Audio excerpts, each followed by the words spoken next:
Are we starting now? Yes. Is this it? Okay, so I just wanted to point. Charlemagne, we live. I just wanted to point out, like, it's no longer the case, but slightly the case now. Jeremy had this weird angle on his camera, like he was a middle-aged white guy in chat roulette. I don't know why he switched. Like, it's still slightly that way, but it was that perfect upward angle where you're just like, the camera starts right at the waistline up, right from the belly button, and it's just like a progressive upshot. They do say it was like a bug. No, it was like that. It was because that's how I was doing it. But now that I know that that's what it looks like, I can do it. Jeremy, can you do it one more time just for the folks at home so they can see the chat roulette pose, the famous Omegle chat roulette pose? No. Please, just once, just very briefly. No, get your minds out the gutter. Jeremy. What this? All he needs is something in his hand. I won't say what. This is a Christian podcast. It's a Christian podcast. Oh no, I meant a crucifix to praise Jesus. All right, welcome to the Like It podcast. Wow. All right, great start, guys. Welcome to the Like It podcast. I'm your host, Michael Asiffo, joined by my other three co-hosts and friends, kinda. Yeah, I love you all. You guys are my brothers, I think. It's David. David is on camera and sporting a very nice haircut, by the way. Hilarious. David. Hi. You know what's crazy about all this? Okay, we'll talk about this later. I'll bring it up later. To my, I guess it would be my immediate right and usual podcast, but today it's going to be on Skype. We have Jeremy, football legend Asiffo. Good afternoon. Right? And we got the white guy of our podcast, the token white guy. We've been making fun of him being white for like the entire time. I think that's kind of racist, to be honest. But whatever. I'm going straight to HR after this. Right? I just want to point out as well that Mike is making inappropriate advances as well. The other day he called me the cream of the podcast, and I don't know if you guys know this, but cream goes inside of coffee, so I'm not comfortable. Not comfortable at all. In fact, I was gonna say, who's HR? Michael? Shh. Damn it! I'm reporting Michael to Michael. Mike, I'd like to file a complaint against you. Oh. Well, it's going to fall on deaf ears. So usually we would do this podcast via the studio, which, by the way, we were making huge improvements on the other day. I'm not gonna spoil it, but we made huge improvements on the studio the other day. We had people brought in. David, we had brought in. We had Stefano brought in. But then, to quote a wise woman, coronavirus happened, and so now we're gonna do it. We're gonna do it via Skype. We're gonna record via Skype, and my what do you call it? My camera sucks, but we'll figure it out. Like Bill O'Reilly said, expletive, we'll do it live. And then that's what we intend to do. Somebody. Yes. To play us out? What does that mean? Man. I got a point. To be fair, if you've been watching ESPN or any kind of show or news show, none of them have been going into work this past week. So technically, this is the industry standard. So that is correct. That is correct. True.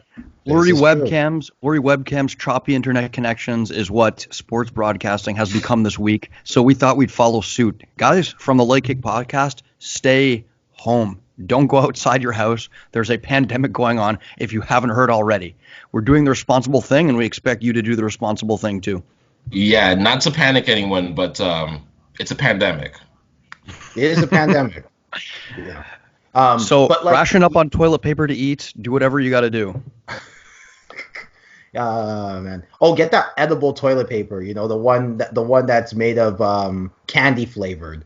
I like the chocolate toilet paper. I like the chocolate flavored personally, but Jeremy, what the hell are you doing? Yeah, what did you just do? Like, Jeremy's like checking his pupils, bro. I have a lazy eye. what? I have a lazy eye, so I have to make sure like one doesn't look lazy in the camera, or maybe it's the way I'm sitting. I don't know. You know what? I've known you for all of my life, minus 2 years because I'm older than you, and I've not noticed a lazy eye until today. Mike, are you calling? You brought it up? Are you calling BS? Are you calling BS on the lazy eye? Huh? Are you calling BS on the lazy eye? No, it's just I didn't know it, and then I looked and I was like, oh my god, like it's kind of lazy. It's like a tad lazy. Maybe Jeremy's infected because he's over here acting funny, checking his pupils like it's a roadside sobriety test or something. I don't understand. No, man, I don't like the way my eyes look on camera. Like when I look at my eyes on camera, I guess it's like a thing where you don't notice. I don't know why that's so funny. Sorry, go on, man. My bad. Like it's one of those things where like people don't see it, but you see it because you just stare at the more you stare at a picture of yourself, the uglier it looks. I don't know, man. I think you're making a proportion out of it. Like I literally had to focus, and it's not even lazy. It's like lazier than the other. Can we move on? Can we move on? Hold on. We move on from my eyes. Like honestly, I did like 3 seconds. Like, come on, guys. I know. 3 seconds is a long time on camera, but I love it how we're doing like a follow-up 3 minutes on his lazy eye. So about your lazy eye, Jeremy. No, I'm kidding. I'm done. That's how you know we're in the middle of a quarantine. Every time I look at my lazy eye, I think of Coach Duncan. You remember Coach Duncan from? Oh yeah. Yeah, he always wore glasses, and he like smartest, like smart for like JV football, but actually no, I'm being disrespectful. But he's a smart guy. Like he's smart. He knows football. Yeah. Right. But he just has a lazy eye. So to segue, first of all, I'd just like to say, Jeremy, you're beautiful no matter what they say, and words can't bring you down. So look at David just like on the side.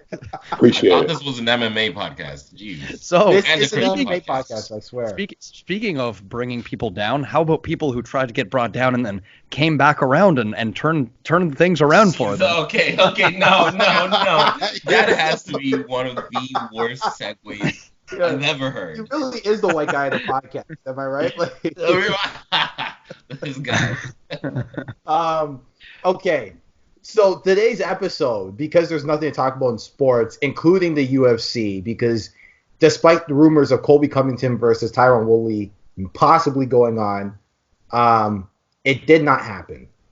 Wait, can we talk about that a little bit? Have you seen Dana White's recent quote about the criticism he's been receiving for planning events during the coronavirus? Mm-hmm. Tell me, I think the criticism against him is completely justified. But yeah, what is Dana White? Completely justified. Yeah. Let me pull up the quote. But yeah, no, I think he was basically saying that, oh, I can't believe this. I've been running events for like 20 years, and how dare you criticize me? You guys don't feed families. You know, the media doesn't do this, they don't do that. And I'm just like, what are you talking about, man? Wait. The media doesn't feed families. He literally, it was one of the weirdest quotes. Let me not misquote him. Let me bring the exact quote. He is the angriest beefsteak tomato since Rob Ford. Dude. Man, I remember when okay, see, this is the craziest thing is that whenever he does this, it's kind of worked out for him. Like whenever he's super wrong, he ends up being right in the long run. Because remember UFC 1, remember the Ultimate Fighter, the first ever Ultimate Fighter, right? He wasn't paying the guys, and they were kind of being deceptive on if they were going to fight until the finals, right? So Dana White, hears that like, hey, these guys don't want to fight. So he travels down to the house in Las Vegas and goes and gives the famous, do you guys want to be an effing fighter speech? Remember that speech? Yeah. Right? But it's grounded in lies, deception, and completely justifiable behavior from the fighters. But it turned out these guys nutted up. I don't even want to say it like that, but these guys ended up fighting. And I love it that you put it like that, Michael. Let me just read the quote real quick. Quick. Oh, by the way, sorry, just quick interjection. Before I have a quick follow-up story to that because I have a bit of inside information on that story. Oh man, actually, do we lead up with that? Yeah, Dana White says, go online and look at some of these people, and this isn't a knock. This is just a fact. The weakest, wimpiest people on Earth cover the biggest, baddest sport on Earth. What do you expect them to say? Listen, the media can talk as much blank as they want. They don't feed families. They don't take care of blank people. They don't have people that count on them. They don't have people to support. We're doing the right thing as far as medical testing goes and everything. That's all we blank do. That's nothing new. We were doing that way before the coronavirus. So let me just fact check that statement for a second. For UFC Brasilia, the UFC did not do the proper drug testing. Sorry, not drug testing. Did not do the proper coronavirus testing. They did not. For a second of all, like what is this like classic like bully like these guys are wimpy like the people. Oh my god, he is such an idiot. Like, do you know who he reminds me of? Just before you get into your story, he reminds me of MMA's Donald Trump. And weirdly, it's what we need. In that sometimes he just says the most vengeful, just ill-informed things.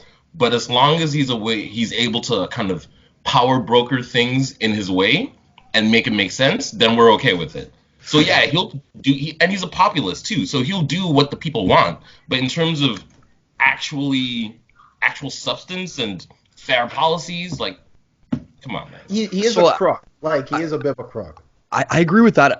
Half of that statement. I definitely think that Dana White is the Donald Trump of MMA. But at the same time, I don't agree that we need him anymore. I think at this point, I don't know why nobody else is saying this. He's outlived his usefulness. Like, the UFC is a multi-billion-dollar industry, and this guy is still the same stock of like greasy fight promoter that you'll see on any regional scene. Like, I genuinely feel that he's not the person to, help manage this multi-billion-dollar company. And I think, if anything, Dana White's influence is holding the UFC back, both from a PR standpoint and from an organizational standpoint. I don't know.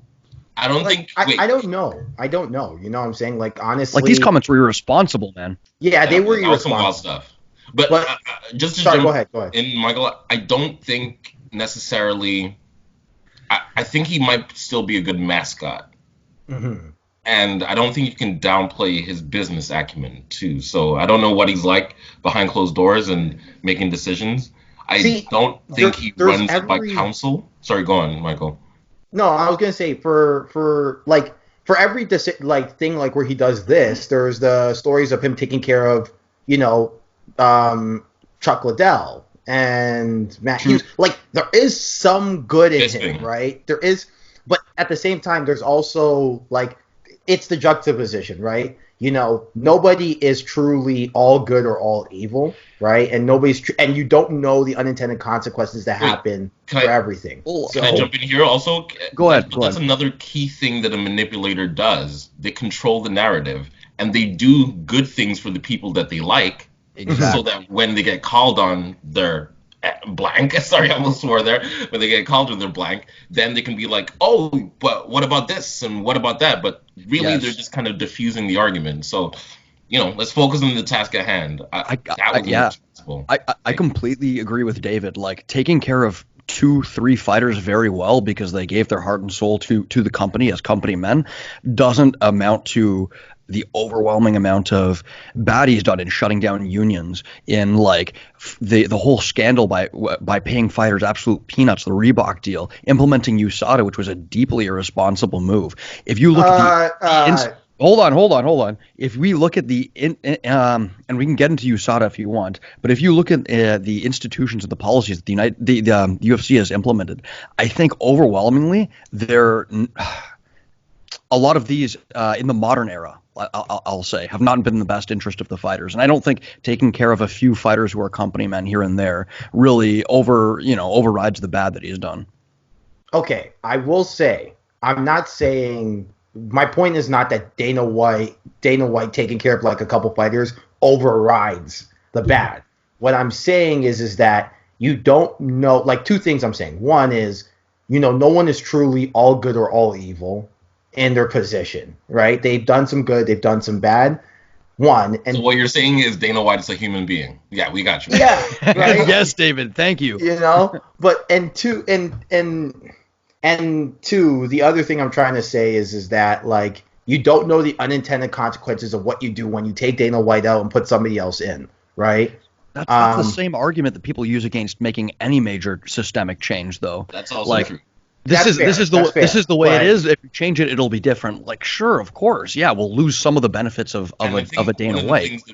Sorry, I thought you were done talking. We got to get better at that and not cutting each other off. But I'm just agreeing with you so much because I think one of the things that people forget is Dana White's human. He's gonna die. He's not gonna be able to do this forever. So change is coming. It's just how quickly are we gonna get this change? Yeah, die or retire. I mean, there's going to be a certain point where the UFC exactly is no longer in the Dana White era. And to be honest, like, good or bad, I don't think it matters. Like David said, I'm not trying to make a referendum on Dana White's character. I personally, I just don't think at this point he's the right man for the job anymore. And I do think some of the things he's done in the past are reprehensible. But I'm not here to argue whether he's good or bad. I just think he's no longer the man for the job. Okay, fair. The other thing I will say is USADA is a good thing. No. And it is a good thing. Yo, we've had this argument behind closed doors a lot. It's a good thing. So I don't like the way it was implemented. Look, no one's going to sit here and say that the way it was implemented was good. But I think that I'm sorry. Go ahead. Mike. My bad. No, it lagged, so I didn't hear that you were still talking. Gentlemen, can I suggest that we have like quickly 30 seconds on this and then put this on the doc for next week and formulate like some fully thought out opinions? Because you know what? Yeah, let's. I agree. Let's pivot. Let's have the USADA debate next week because I have some very strong and unorthodox opinions on this, and Mike has some strong opinions as well, and I don't think 30 seconds is really going to do us justice. Dude, so we've literally had fights about this, like we've literally had fights about this. Fights in which I was correct and you were incorrect. I remember. Distinctly, I remember. Shots. Okay. So with that being said, do you guys want to pivot into what's the actual topic of this week's episode? Sure, but first I gotta give a couple like news little bits in the world of sports, just because there was some things that went on. It's gonna be a quick 2 minutes. In the world of the NFL, Tom Brady has finally signed with a team that is not the New England Patriots. So I told you so. I told you so, Jeremy. I told you so. Well, you were talking. I'm almost certain. Like, maybe I got to go check the tape. I'm pretty sure you said that he was staying. I think I did. For the record, I think I did. But like, who cares? But yeah, he signed with the Tampa Bay Buccaneers, which is kind of cool. So, yeah, that's one. And then contenders. They're automatic contenders. They're automatic contenders now. Yeah, that's automatic contenders now. Yeah. Like, Mike Evans, too, can play. Bruce Arians is a quarterback whisperer. So, yeah, it's pretty... the contenders. Yeah. So, that's one. And then there was another... Excuse me. There was another thing that happened... Cage Wars went ahead and had a card in England. That's another thing. I thank you for saying that, because I actually wanted to bring, and I know we're almost done on the coronavirus topic, but just generally, how irresponsible is it? Dude, it's all irresponsible. But God. With that being said, if Tony and Khabib goes through, if they have Tony versus Khabib, what are we doing? They're still promoting that. Yeah. Yeah, and you know what? I'll take it a step further. I don't know if you guys know this, but there were some fights that were supposed to be scheduled on the UFC card that actually went ahead on the Cage Warriors card. Yeah. Wow. That was UFC fighters, and they allowed them to fight on Cage Warriors for this particular exception. So UFC is absolutely complicit in this, especially because Cage Warriors is a Fight Pass property. So you want to talk about a destructive impact on Dana White wants to make money, man. He does not care about the health and safety of the fighters. And I think this has been abundantly clear again and again and again. So, yeah, that was going to be the other thing in the news. Cage Wars went ahead and had their card. I didn't watch it, I'll be honest. But what I'm trying to say is that, they're still promoting Tony and Khabib like nothing's happening, but the other 3 cards are canceled. So, the other 3 cards in between now and then are canceled, including the one that was supposed to be taking place Saturday between Edwards and Woodley. Finally, Poor Edwards, man. Poor Edwards. Can I just jump in and say that? Yeah. Talk about a guy who can't get a break. Supposed to fight He was ranked higher than Masvidal. Won his fight, and then Masvidal like pretty much assaults him behind the stage, and all of a sudden he's the star and ranked above him. Like, it literally makes zero sense at all. You know what's hilarious? You know what's hilarious? I remember, like, I don't like it, but like it was kind of funny when Masvidal did that. They put on Wikipedia Masvidal's record, 30-second win over Leon Edwards. Oh my God. It's funny. I can't. It is. It's You can't. pretty funny. It's not right, but it's funny. As poopy as the whole situation is, like, you can acknowledge that. Yeah. Like, he cheap shots, but it's like there's some things, I don't know what it is, but like there's some people that the MMA community they hold to a different standard. Like, there's no consistency in which, like, and how we view stars, I guess, or how we view top talent and the standards that we hold them to morally. Mm-hmm. You know what I mean? Mm-hmm. Yeah. Oh, I do not. Please expand, please. You serious? I mean, in a way, I get what you're saying in terms of, stars can get away with things that others can, but with regards not to even just stars, just like certain athletes can get away with certain people get like different treatment. Like, it's weird, but in this context though, like in the context of Masvidal and Edwards, I don't see what was the bad. Like, I don't see how it's that not necessarily applies. bad. It's different. I just meant as far as Masvidal assaulting him. You know what I mean? Like, other fighters have come. I don't think Masvidal got any scrutiny for that. That's my argument. I don't think that in the MMA community that they would actually have any scrutiny for that. I think that kind of thing's encouraged.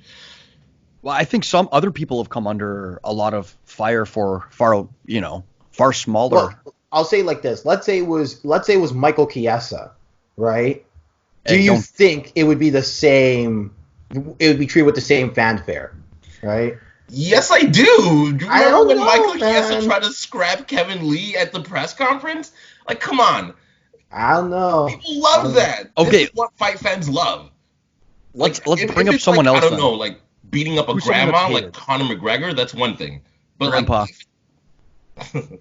All right. Pa, I don't look at. I don't know this gender. Whatever. This is 2020. Wow, David supporting the gender fluid folks. Taking it there. Who's a figure in MMA that can't seem to? Okay, I think personally, and for whatever reason, Tyron Woodley was never a fan favorite, and he was always kind of looked at as like with annoyance. You know what I mean? I think if Tyron Woodley did that, we'd be having a different conversation at this point. Fair. But I also think that Tyron Woodley has said a lot of things that have justifiably gotten him scrutiny. Really? And I'm a big, once again, guys, we're not doing this. We're not doing this. I'm a big, you know. Guys, we are not. You don't have to check my credentials. Why? What's wrong? Why can't we do this? Why can't we do this? We are not doing this. Doing what? What are you talking about? We are not. No, I can talk about it generally. It's not like necessarily a race thing because It's a race thing. No, look, I'm very much pro, all of that. So I haven't really got to say anything. No, it's guys. I think there's a certain amount of it that is a race thing. Like, I'm not saying it's all a race thing. I'm not saying it's all a race thing, but a little bit. Like, look at what Conor's been able to get away with over the years. Compare that to the antics of John Jones. Compare that to the antics of John Jones. Virtually identical. Drug-fueled rampages, recklessly endangering other people. He's also the best fighter of all time, man. So John Jones? Yeah. No, I know, but I'm saying look at what Conor was able to get away with. Pretty much the exact same stuff. John Jones is still fighting and is still the UFC champ. But wait, hold on. I think my argument's... I don't think you're understanding my argument. I'm saying that I think there is an element of racism there for why people dislike John Jones so much and love Conor McGregor, despite the fact that, like, morally they're on the exact same ground. If anything, you could say what Conor's done has been a lot worse. Look, I am a big pro black enthusiast, but What a guess. I'm not rolling with you on that one, Stefano. I'm sorry. You're gonna Mike's have to with give me me. some Mike's concrete with me. examples. John Jones and Conor You McGregor, know my I position on disagree. it. We- They Mike, both help me got out here. flamed. They both got flamed. John Jones hit a pregnant woman. Do Look, you we think both- do you think there's been a big other than the final Khabib incident, do you think there had been a big backlash from the MMA community against Conor McGregor for his Punching actions? the old dude in the face, stepping on that cared. guy's, Yeah, but stepping on that guy's phone. nobody Come on, cared. man. Nobody cared. Look. In so much as he is still fighting, but for John Jones, it's the same thing. Yeah, he got a little slap on the wrist, but he's still fighting. I'm not talking about the Wow, this The- is great content. A black guy arguing. And Hey, the Black ones Lives that are Matter. arguing racism. Look. I'm not arguing that the actual penalties differed. I'm arguing in the fans perception and the media's presentation of the two. That's what I'm arguing, because their punishments, we can squabble into how many months suspension X fighter got, Z fighter got, but man, when Conor punched that old guy in the bar, nobody cared. You think Conor's not banging? Big deal. It was not a big Conor deal. has a pending sexual allegation charge. We don't. And even no have to one talk talks about about that. it. We don't even have to talk about it. Yeah, But no one talks he's about still it. They fighting. welcomed him into the T-Mobile Arena. Yo, they were like, open thank arms. goodness, thank Yeah. God, Conor. And anytime John Jones shows up somewhere, it's always like, oh, you have all this stuff surrounding you. Like, that's the first question. So did John That's Jones, the- though. No, I'm saying No, that's but what my John whole Jones- thing is that that's John Jones That's gets the first booed. thing that they Gets ask. booed out of the arena Exactly. every time. Conor McGregor is getting cheered till the cows come home. They're singing "Sweet Caroline" up in the rafters, right? It's crazy. That's Darren Till. That's Darren Till. All right, I No, got no, you. but I'll concede. You're right. All right, I'll give you that one. You're Right? You're- They do it for all the UK guys. They sing "Sweet Caroline." They sing the what's that song? Foggy You're- Dew. The Foggy Dew. Huh? The Foggy Sorry? Dew. The Foggy Dew. Yeah, they sing That's the not the Foggy thing. Dew. They What? sing and then they That's sing Conor the other McGregor's one. song, The Foggy Dew. Oh, that one. Yeah, the soccer anthem. Yeah, they always sing that one. So they sing all three of them for Seven Nation Army. Jeez. Thank you, Seven Nation Army. So I've got a bit of an inside, unsolicited, possibly true thing on the sexual assault case, but I don't think I should say it on air. We're not taking it there. We're not taking it No, there. no, no. we'll Like talk on this, off air. We'll talk off yeah, air. we'll talk off air. I have some very interesting information about it that you guys might want to hear. We're not taking That it may or may not be true, but very likely is. Okay, so there. speaking of All right. speaking of big comebacks, That is such a bad segue. like how Conor McGregor came back from that sexual assault allegation. Speaking of fights. Speaking of fighting, like Conor McGregor fought the case, and we're talking about great fights. Yeah. Great comeback fight. Jeez, man, we gotta be better at that. man. So- Oh god. Why we have gathered you here today in the presence of the MMA Holy Trinity plus me is to discuss the great comeback fights that have happened within MMA history, and we've all picked our own. Most of us have all picked our own. Yes. What we think are the greatest comebacks to have occurred in MMA history. Now, strap in because it's going to be interesting, and get yourself a Fight Pass subscription after this. Who's gonna hop off from the jump? Can we All right. just talk about that briefly? Sure. Somebody explain why Fight Pass is good. Is it just the rewatching of fights? Yeah, you have access to every single fight you could dream of. I Minus mean, Bellator. some of it is pretty edited, though. Like, What do you mean edited? not edited in the sense that like the fights are doctored. Like the fights still stay the same, but like some of the entrances, for example, some of the post-fight interviews. Oh, they're the entrances are awful. Yeah. Yeah, well, that's a legal thing though, because they would have to pay for every time they would use that song again, right? Because they only have the rights to use that song once. Yeah. But in- like for in- the.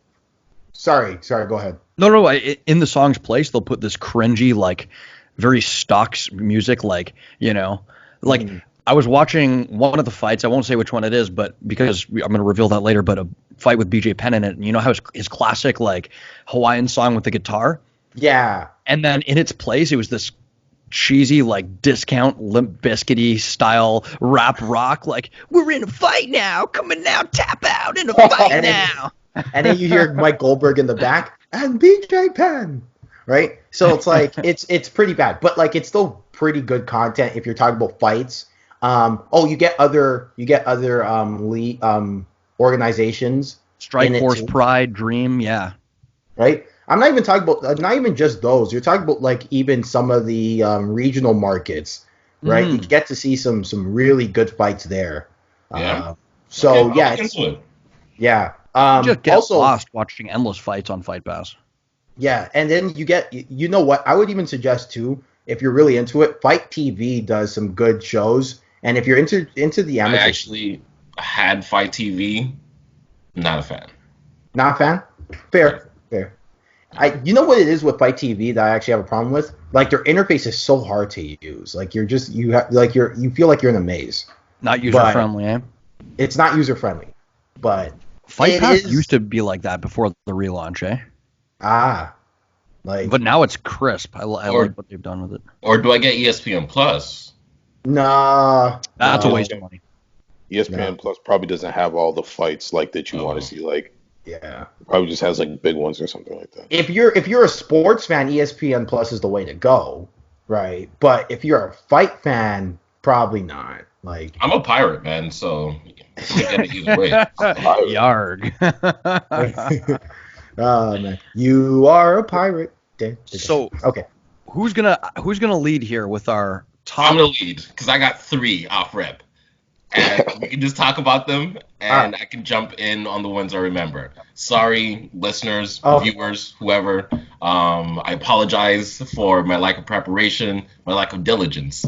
As Michael said, nobody's perfect, right? You know, nobody's all good, and nobody's all bad. So. Exactly. Here we go. Send your hate mail to thelegkick@gmail.com. The leg kick 1 at gmail.com. Because for whatever reason, there was another leg kick. That's thelegkick1 at gmail.com. So many levels of sadness in that statement, but save that for another day. All right, David, go on. What are your picks? Number 1, Derek Lewis versus Volkan. Does everybody remember this fight? Oh yeah, Volkov. Volkov. Classic. That's a good one. That's a great fight. That didn't even come to mind for whatever reason, but that's a beautiful choice. That's a good one. I like it because of the theme that Derek Lewis just seems to get his behind beaten over and over again. But yeah, he has a lot of those, eh? He has a lot of those comebacks. And then when I was thinking about that, it got me thinking, what was a recent fight that had a similar comeback? It was Jairzinho Rozenstruik versus Overeem. Ooh. That is the one where, if everyone remembers, Alistair Overeem was 5 seconds away. Yeah, he was winning pretty much the entirety of that fight. And he got his lip split through just one huge overhand right, I think it was. Man. Beauty. A little bit of an early stoppage, if we're being honest, and that was during this phase when we were getting a lot of early stoppages, if I can remember. But yeah, no, that was another great fight. And then the last one I had, which I'm not sure if this qualifies as a comeback because he won the fight via decision. No, wait, he won via guillotine. What am I talking about? Via submission. Silver versus Sonnen. That was. You're talking about triangle choke. Yeah. Silver versus David Sonnen. did his research, everybody. David, I'm gonna hold on. I'm gonna here, man. It's locked up here. I'm gonna call you out on this. You didn't do your research. You went on a quick Google search before this. You didn't watch these fights, did you? First of all, no. First of all, Derek Lewis, I remember watching that fight, and that was a crazy fight. Rozenstruik, I actually talked about that fight on a previous episode with Michael, so I watched that one live. All the time. And then Silva and Sonnen, that's just a classic fight. That is a classic one. Even I know that one. And that one was like when Anderson Silva was like the man. He was the man. Like people outside of UFC like fans even knew that and then saw that fight. So Yeah, and there's probably other ones that you guys know, and if you say it, I might remember. But yeah, those are the three ones. Just to go back to that Silva fight. Oh, sorry, go on. I just wanted to bring up a point about the Silva fight. No, I just want to take one blanket statement and say it can be difficult. Just if you think about it, there's almost like how many fights per card? Like 12? Like yeah, 13 a lot. Yeah, there's a lot of fights per card, and then we're talking about like week in, week out. Like I tried to think today, like what happened in January, like who even fought in January? Connor. Like I don't even remember. That's it. Yeah, with the amount of fights going on, I agree with you. Sometimes it's hard to keep track, and like a couple of the fights you mentioned there, like even though they were fairly recent, they kind of slipped my memory. Like the Volkov-Lewis fight is a classic, man. It's a classic of a Derek Lewis fight where he's just being brutalized, and based on just his durability and his sheer will to persevere. Like when Volkov threw that knee and Lewis hit him with the overhand, I lost my mind. That was that makes sense to me. He stopped Volkov's run to a title. You know what's crazy about that is Derek Lewis won the title, like went to a title shot right after, like literally a couple months later, right? Yeah, I remember that. In one of the most handpicked title fights I've ever seen. But we'll save that for another pod. Absolutely, yeah. Top 10 most handpicked title fights of all time. Oh, that's a good one. But that's not to absolve myself of any responsibility of not doing my research. That just to say that I guess kudos to the UFC for putting on so many fights that, it's slipping my memory. I'm even struggling to think like any theme. I'd be like, there's been so many fights. So yeah, shout out to the UFC. All right, I'll go next. Hold on. Can I just quickly, before we move on, I want to bring up one point about that Silva-Sonnen fight really quickly, because that fight slipped my memory. For me, I remember when I first saw that fight, I think I was still in high school at the time, and just kind of a very new MMA fan. I remember that was one of the first fights where, like, very casual people who I didn't even know as MMA fans were coming up to me and like, hey, did you see that fight? Like, yeah, and playing into the Chael trash talk, like, yeah, Chael actually won. How can you hit someone in the head for 5 rounds straight and then, their legs go around your head for 1 second and you know what I mean? Like, that was the first fight I remember that actually brought a lot of the casuals into the fold. You know what I mean?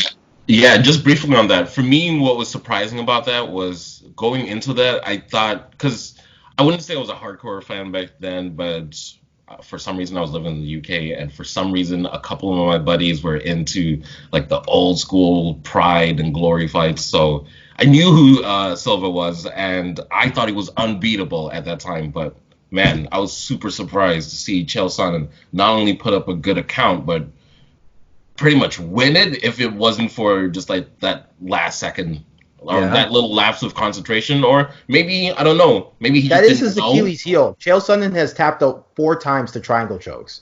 So, and to Silva's credit, rumor was that he fought with broken ribs in that fight, and still put on. Rumor confirmed. Yeah, exactly.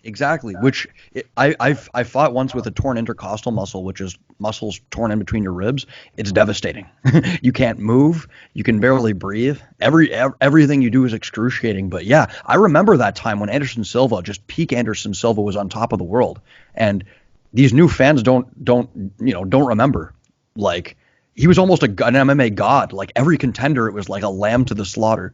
No, he would be considered an MMA god. Well, at least for people of my generation, our generation, I guess. Yeah.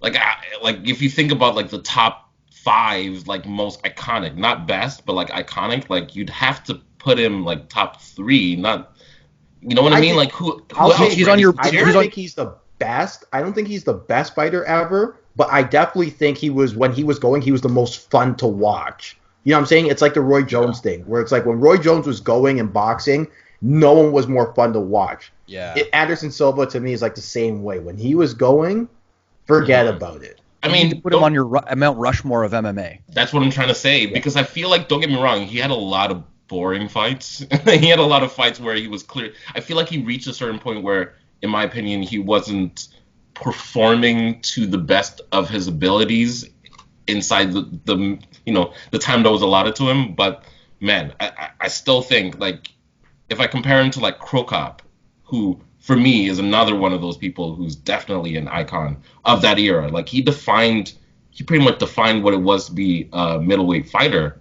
during like the 2000s. You know what I mean? Not Crow Cop.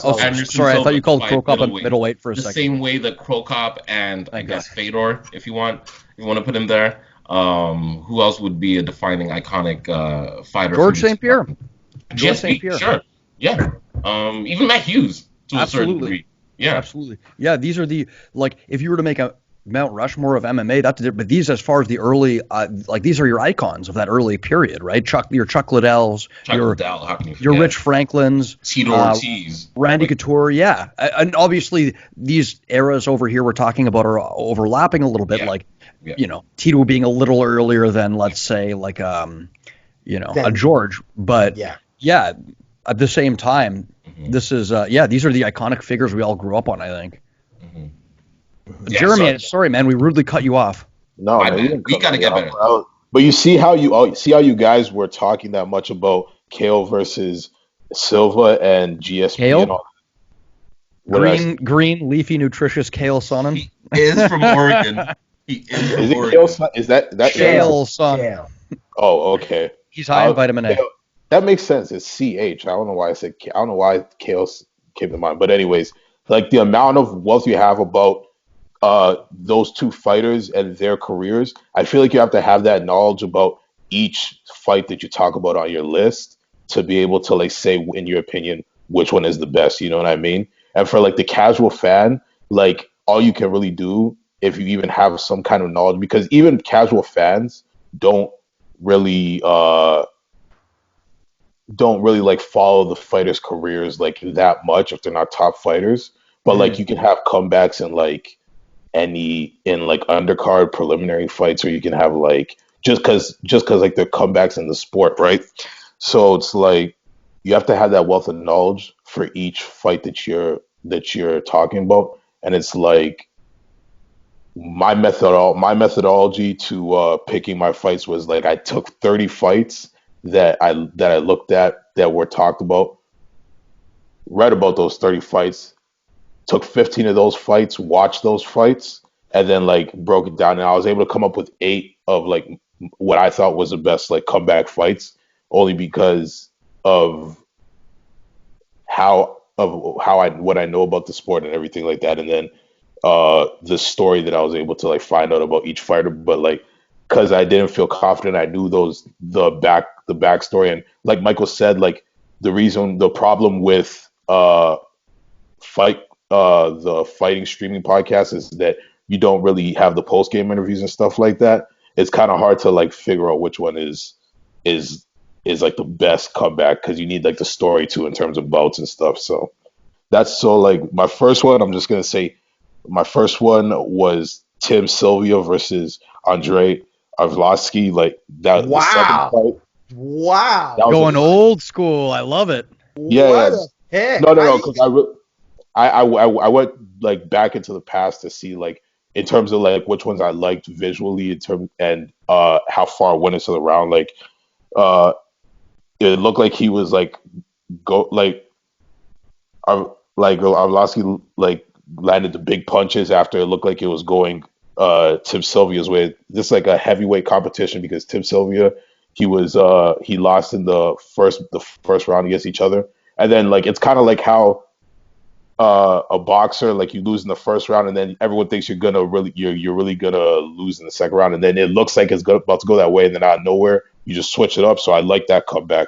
That was one. So I don't know what you guys thought about that one, because it sounded like you were about to say. I liked it. Classic fight.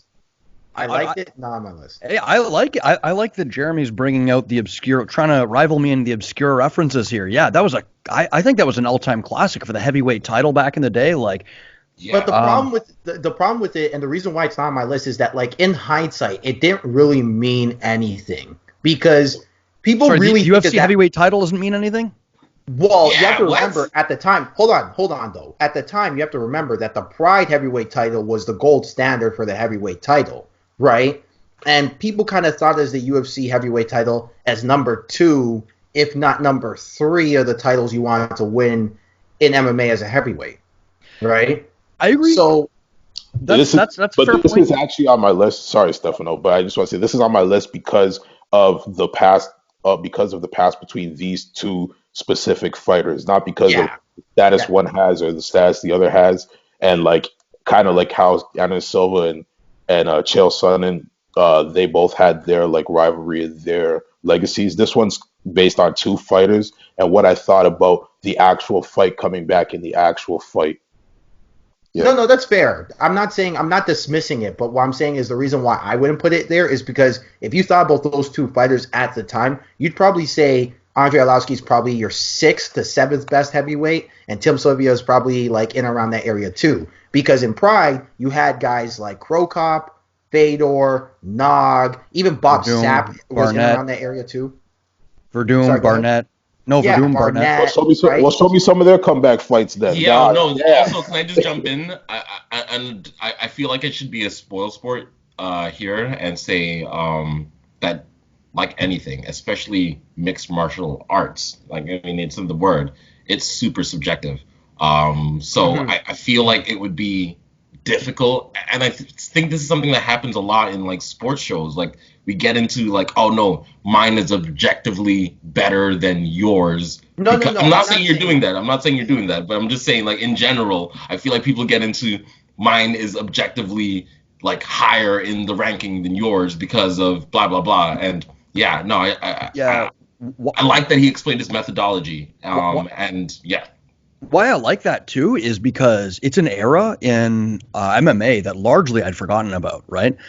So, like, while sure at the time the Pride Heavyweight title may have been a more prestigious title, it's still a great comeback fight. A, Yeah. B, Yeah. it's an interesting trilogy, like Jeremy said, with high stakes. It's still a high stakes fight, and at the same time, it's even if it wasn't as important as the Pride Heavyweight title, I still think it's a very important and interesting era in UFC history or in MMA history, generally speaking. Just to jump on that, also, Arlovski's a legend. He's a UFC legend. I mean, but why is he a UFC legend? Because he fought a lot, he came back in his career too, and he resurged himself. But because there was a period of time he was in the wilderness. Well, hold on, let's right. But yes. Well, talking about career resurgences, but like, let's. I got 7 I more. want to hear. Yo, man, I told you guys. I want to hear sorry, Jeremy's Jeremy, I next got 7 more fights here, guys. So, like, how about I run through the list and then you guys can like, because I have like other ones and I have like about 3 or 4 throwbacks on this list. So Yeah, I want to hear the rest of this. yeah, so like, okay, so this one's also a throwback. I'm pretty sure this one was UFC 53 or no. or 80. I think you've got the same one as me. Keep going. Anyway, Shawnee Carter versus Matt Serra. Oh, that's And this one I liked. I think this one was like the UFC had a different structure in terms of like how they decided like prize fights, I guess you could call it. And it's like, and with like that's kind of like my definition of like a clutch shot in like overtime, like 9 seconds left. It looks like you have no light at the end of the tunnel, and then you just like knock somebody out. That's like First spinning back fist in UFC history as well. yeah, you knock somebody out. Like yeah, and I think that's what made it so popular too, was that it was like the first spinning back kick. It was like so like whoa, where did that come? Or I'm sorry, back fist. Then like yeah, spinning back fist. It was like whoa, where did that come from? Yeah, that was Shawnee Carter's iconic move. Like he go on. Sorry, one more thing. I know I stopped. Sorry, but the one thing I like too is that I actually kind of knew about this guy just in terms of like they were talking about him on major sports programs, and I feel like this is kind of the fight that sparked him into like being like have a really like spectacular career. And this kind of like sparked it. Yeah, Shawnee Carter. I don't know if I'd say his career was spectacular, but it certainly was storied, and he's like I've been a big fan of him for a long time. He was kind of popular. He was ranked number 1. No, he was popular for a while, but he wasn't necessarily popular because of his skills. Yeah, he had a cult following. Like me personally, I'm a big Shawnee Carter fan for what he was able to do. Like he had one of the early fighters to have actually really cool judo as well. Very cool judo throws, and an actual pimp as well. I mean, he said, "In my kingdom there will be blingdom," and I stand by that statement. But yeah, What a great fight. That was a phenomenal fight between him and Matt Serra. Yeah, Go so on. the one after that, Chris Leben versus let me try to say this right. Yoshihiro Akiyama. Now I know about Lieben Akiyama. versus Sexy Yama. Oh my goodness, I can't Yeah, remember. Leben, I and can't then believe you brought that I up. This like takes this. me back. I like this one because it's like you're beating somebody at their own game. Like Akiyama was like Akiyama. telling Akiyama. Akiyama. Okay, you start. I'm sorry, you're gonna have to excuse me on the names. Uh, but Akiyama. Yeah. Akiyama.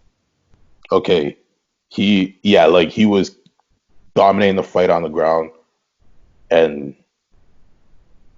just gets tapped and like I can't remember how many rounds this one went, but like to beat somebody at their own skill is like You know what? You want to know why I like this one a lot is because when you think of comebacks, a lot of MMA fans tend to go to the striking comebacks and they forget the like jujitsu ones. And people don't realize that coming back in jujitsu per se is harder.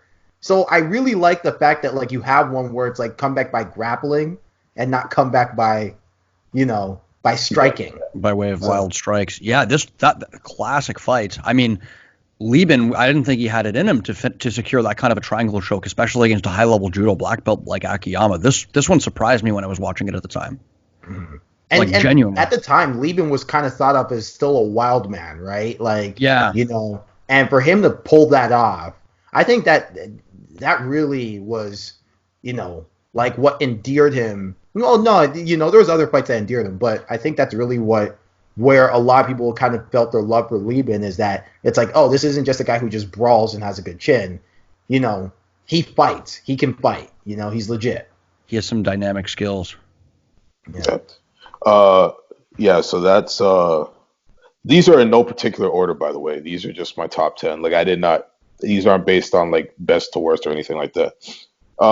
So I'm just gonna say number 3, but it's not number like 3 in terms of ranking, just number no, not number 3, number 4, and it's just in terms of like being on the list. BJ Penn versus GSP. You stole it. You stole that. You This plagiarized one I you. like. I didn't even see your list. What are you talking about? Get out of here with that. This one I actually remember in real time. This one's a old school one, but I actually kind of remember this one in real time, and I knew. And GSP was like, a Canadian boy and kind of popular in these parts. And BJ Penn was kind of known. He was kind of doing his own thing, so I kind of knew about his career a little bit too.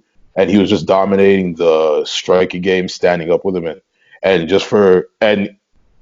GSP was like all bloody and just looking like, okay, yeah, it's not happening, and just looking like it was just a matter of time, and then out of nowhere it breaks out the wrestling, and he kind of wins the next 2 rounds, and then brings it to a decision. So it was like, okay, like, and it was the iconic image of BJ Penn quitting on his stool because GSP has been out wrestling him. Wrong fight. Oh, He's talking wait, about which the one are first we one. talking about? He's talking about the first one. Oh, the first one. Okay, that's what I was Yeah. about to say. Like, I don't think this one was a comeback, but like No.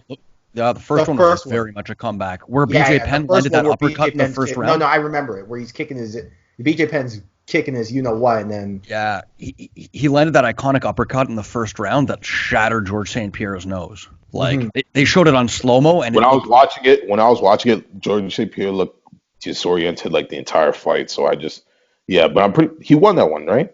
yeah, he GSP won it. he won. Yeah, he won But that he one. went through hell in that first round to get there.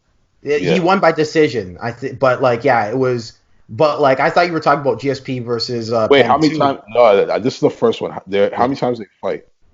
Twice. Twice. And the second time, George St. Pierre put a hellacious beating on him from pillar to post, just like That's what I was gonna say. I'm like, like BJ Penn quit on his stool, but like I remember it being like a GSP clinic. That's what I was thinking. And you guys were like, oh, the first one. I was like, no, you're right. That's a comeback. Okay. that was a BJ phenomenal. Penn, another icon. I just want to say that. Yeah. Absolutely. Yeah. It's kind of sad what's happened to him recently, but Lost his last fight outside of the Lava Shack.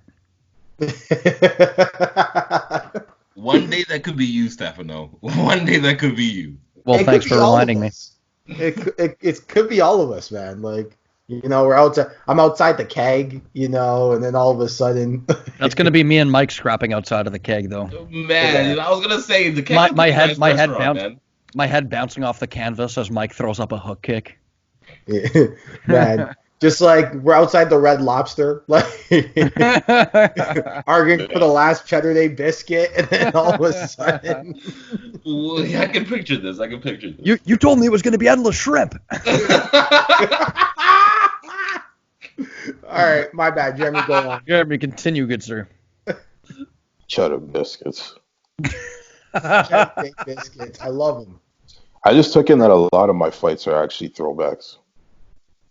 Yeah. That's good. But number 5 on the list, I chose Evan Tanner versus Phil Baroni. Wow. And this one I chose. Jeremy, you're going to the I'm going to the vault. I'm going to the vault. And this one I also like just because it was late, kind of that clutch, late 4th round. Oh wait, no, this one's not that one. Controversial stoppage in this one too. Yeah, it was a little early, but it was still a great comeback. Yeah.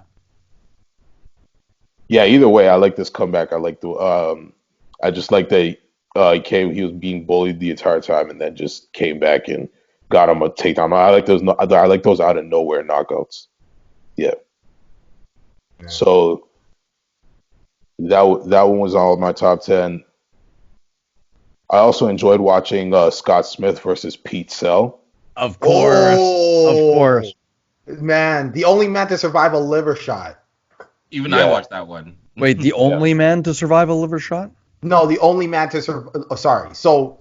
Hold on, Mike. I'm gonna have to fact check you. I'm calling Snopes. I've taken a liver shot, and it's like all the air leaves your body for like 3 to 5 seconds. Like it's crazy. Oh yeah, your entire body seizes up. You feel like you've just been electrocuted. Yeah, of course more people have survived it, but my whole point is that like as Steve Smith's about to go down. Sorry, Scott Smith's about to go down, and then Pete Sell is running at him like an excited teenager about to get their first car to drive off to prom night. Scott Smith hits him with a shot. It was great. I loved it. Yeah, just a straight right hand. Yeah, as he was charging in recklessly. Yeah. Yeah, and then he's just laying there, but like he's the champion. It looks like. All right, go on. Matt Hughes versus Frank Trigg 2. Hey. 2. And this one nut shot. Yeah. And this one I just like because I like those submission finishes, and like when someone like superiorly grapples, kind of like when I like it when somebody can just like out grapple somebody else, kind of like how Khabib did against Conor, like that move when you could go from being from not having the advantage to like kind of octopusing, spidering your way into getting the advantage. Like, so I liked how the fight ended with a choke, and then my last one was Silva versus Sonnen too. So yeah, that one. I think we're gonna consensusly agree that that's a all timer. So sorry guys, I just actually thought of one while Jeremy was talking. The Korean Zombie versus Yair. I'll put that. Oh, let's talk about that all time. Oh my god. If you want to talk about clutch overtime shots to win the game. It was literally because Jeremy said 9 seconds left, and I was like, oh, yeah, of course. Like, man. Wow. What tough luck for the Korean Zombie, man. He wins that fight. He's getting a title shot, no? Oh, absolutely. Absolutely. So, just thoroughly outboxing Yair for the majority of that fight. Like, looked sensational, and then just eats that spinning elbow in the last couple of seconds. What an iconic image too at the end where Yair gets the spinning elbow and his corner are jumping over the fence. Like they're going crazy. Like he just scored a last second goal. Like it was. That's one of the best. That's one of the best, like, risk-taking, like, caution to the wind, I guess, gambles in MMA. Like, it ranks right up there with the Ben Askren, Jorge Masvidal flying knee, where it's just like, it's like, it's maybe a small percentage that this is going to land and that your gamble is going to succeed, but, like, when it succeeds, it pays off big time. I mean, how many times do we see somebody start a fight with, like, a jumping attack or even end the fight with, like, a spinning attack or something like that? But it never comes off. But this one time, for some reason, I don't know. And it was also weird because they were celebrating. They were celebrating right before the bell went. It was almost like they thought the fight was done, and they both put their hands in the air. Yeah, they were doing that whole like end the fight, respect, like, you know, like, let's fight to the bell, but like we still respect each other, and we're gonna stand and bang. And Yair goes slip. Bing, elbow, and I was like, "Oh, you thought we were boxing, eh?"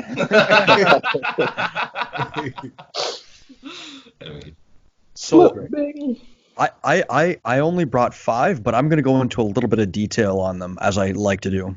Unless you want to go. Do you want to go first, Mike? Nah, I brought 10, so like. Okay, jeez. So yeah. If Stefano Hosko versus Cole Alexanian is not on that list, then get up out of my face. Whatever. I put that in my honorable mentions. Don't worry, I got you, man. Wow. It's number 11. Hey, man, I had to go through hell and lose brain cells, and I don't even get on the damn Leg Kick podcast list. For you, it'll be an honorary number 1. I got you, man. Okay. So I really wanted to dig into the well here to give you guys and the fans some ones that maybe you haven't heard of, but are very compelling and interesting, and I'll tell you why. Most of them have names that you're going to recognize. Actually, all of them have at least one name that you're going to recognize. So if they're even a little bit as obscure as Jeremy's, then like you've done your job. Oh no, they're more. Some of them are Jeremy more. Jeremy came up clutch. Jeremy's were clutch, but these are going to be some are going to be more obscure. Appreciate that. George versus BJ1, we don't really have to talk about. That was actually the first one on my list, right? Now, my next one, and I know Mike's going to remember this. Fight. So how many of you guys are Strikeforce fans here? Mike, yeah? Big fan of Scott Coker, even though he runs Bellator, kind of but big fan. Is Strikeforce another? It was before the UFC, and we can the thing about Strikeforce was it was a San Jose based promotion in California, and what they're known for is having some of the best talent before they made it to the UFC. Like, there was a period right when the UFC bought Strikeforce, and Dana White. Sorry, guys, the light's killing me. I'm gonna try to figure this out. But sure, go on. I hear you. So Dana White used to talk very disparagingly about Strikeforce. He called it Strike Farce, right? And then what ended up happening is they bought Strikeforce, and the Strikeforce champs came and cleaned house in the UFC. The Strikeforce fighters in general. Robbie Lawler came from Strikeforce. Verdum came from Strikeforce. Overeem, back when he was Uberoid. Cormier, the list goes on. I could go on. Barnett, like John Fitch. Sorry, not John Fitch. Jake Shields, Dan Henderson. Like, I could go on and on and on and on and on. Basically, we'd be here forever if I listed off every great Strikeforce. Luke Rockhold. Okay. So one fight that you guys haven't seen, and I know Mike has seen this, so I just want to wait for him to get done fidgeting with the lights over here because I want to see his reaction to this. Mike, you done? Yeah, quickly before you get into that, just on the Strikeforce thing. Talk about how the power of marketing, because the UFC was promoted as a much superior product than Nick Diaz.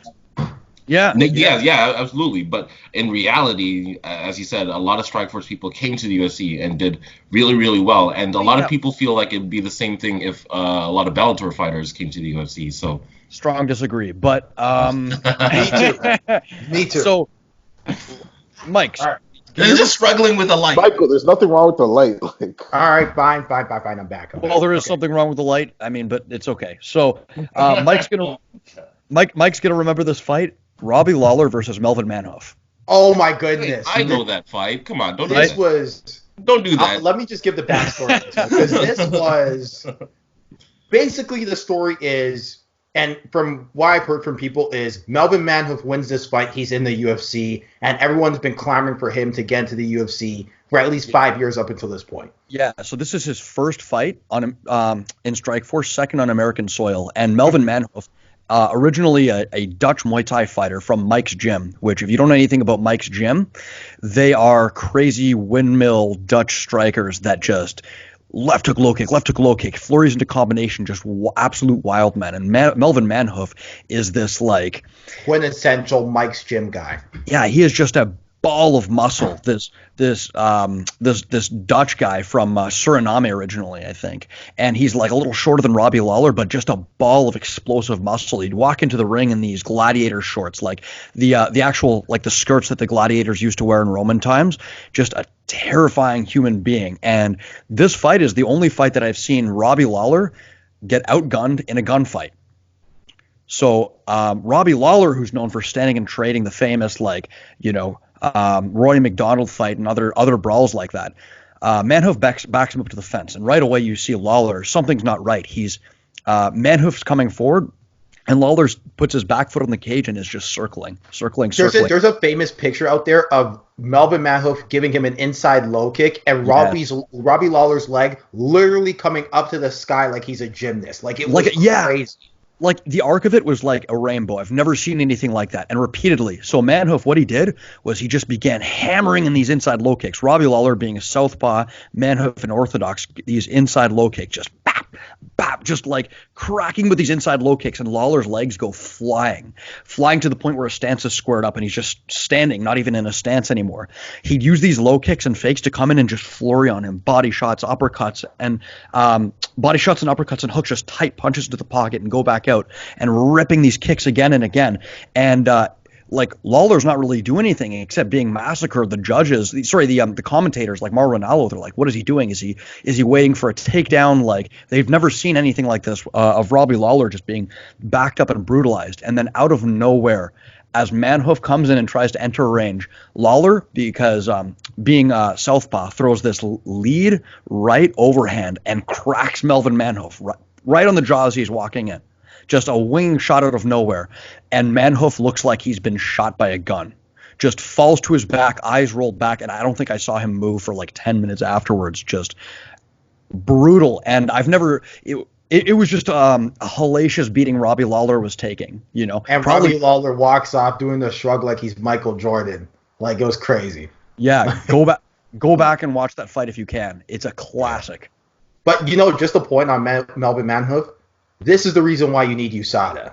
That's the reason why you need USADA. I'm gonna hard disagree on that. That's the reason why you don't need USADA. But either way, we're definitely saying the same thing about Melvin Manhoef. Am I right? Either way, he's a juicy boy, and I love every second of it. So until you have to fight him, and then you realize, oh, he's on all of the Mexican supplements. Oh. So any of you guys want to have any more comments on that one before I want to move on? Classic fight. Nothing really. Robbie Lawler, another. I'm wondering whether to call him a legend or an icon. I don't know if he'd go as far as icon, given his recent record. But man, he has had some of the best fights in the UFC. I put his resume up with anybody, really. Absolutely. Like, I know record matters, obviously, to a fighter, but does record in the UFC really matter all that much? Like, for somebody to be qualified as a icon or a Hall of Famer, I guess. It's the context of the record. Yeah, no. If anything, I think it's more your legacy. Like, who did you fight? How did you win? Yeah. How long were you on top? If you fell, did you get back up? You know what I mean? Like, you don't, man, Michael, you're getting real dark. Yeah, I was about to say. That's what I'm trying to say. The lights kill. What do you mean Mike's getting dark? Wait, hold on. What do you mean Mike's getting dark? Mike's never been dark. Man, he's looking like some eyes wide. Yeah. You don't see half of his face, like. Yeah, man. I was feeling real uncomfortable saying those sentences. Anyway, David, to your point, I think there's different considerations as far as all-time great, notable figure, influential figure in MMA. But like, I think the pantheon of MMA gods has plenty of room for people who are not necessarily like, is Robbie Lawler in consideration after he retires as one of the best ever? Probably not. Does he belong in the pantheon of MMA gods? Absolutely. Like, I don't think anyone's questioning that. I don't get how you can say that. Like, what's the difference between? It's not about who's better. It's about because he's a legend. Yeah, exactly. The performances his first of all, like when we're talking about UFC fighters, we're talking about like the best of the best already. Congratulations, Mike. We're happy for you, and I'm gonna let you finish. But Beyonce had one of the best albums of all time. So, yeah. Should I move on? Yeah. No. Okay. Sure. I don't think we answered Jeremy's question. Do you want to? No. I mean, I kind of get it. Like he's saying, they're all time. They're all elite fighters.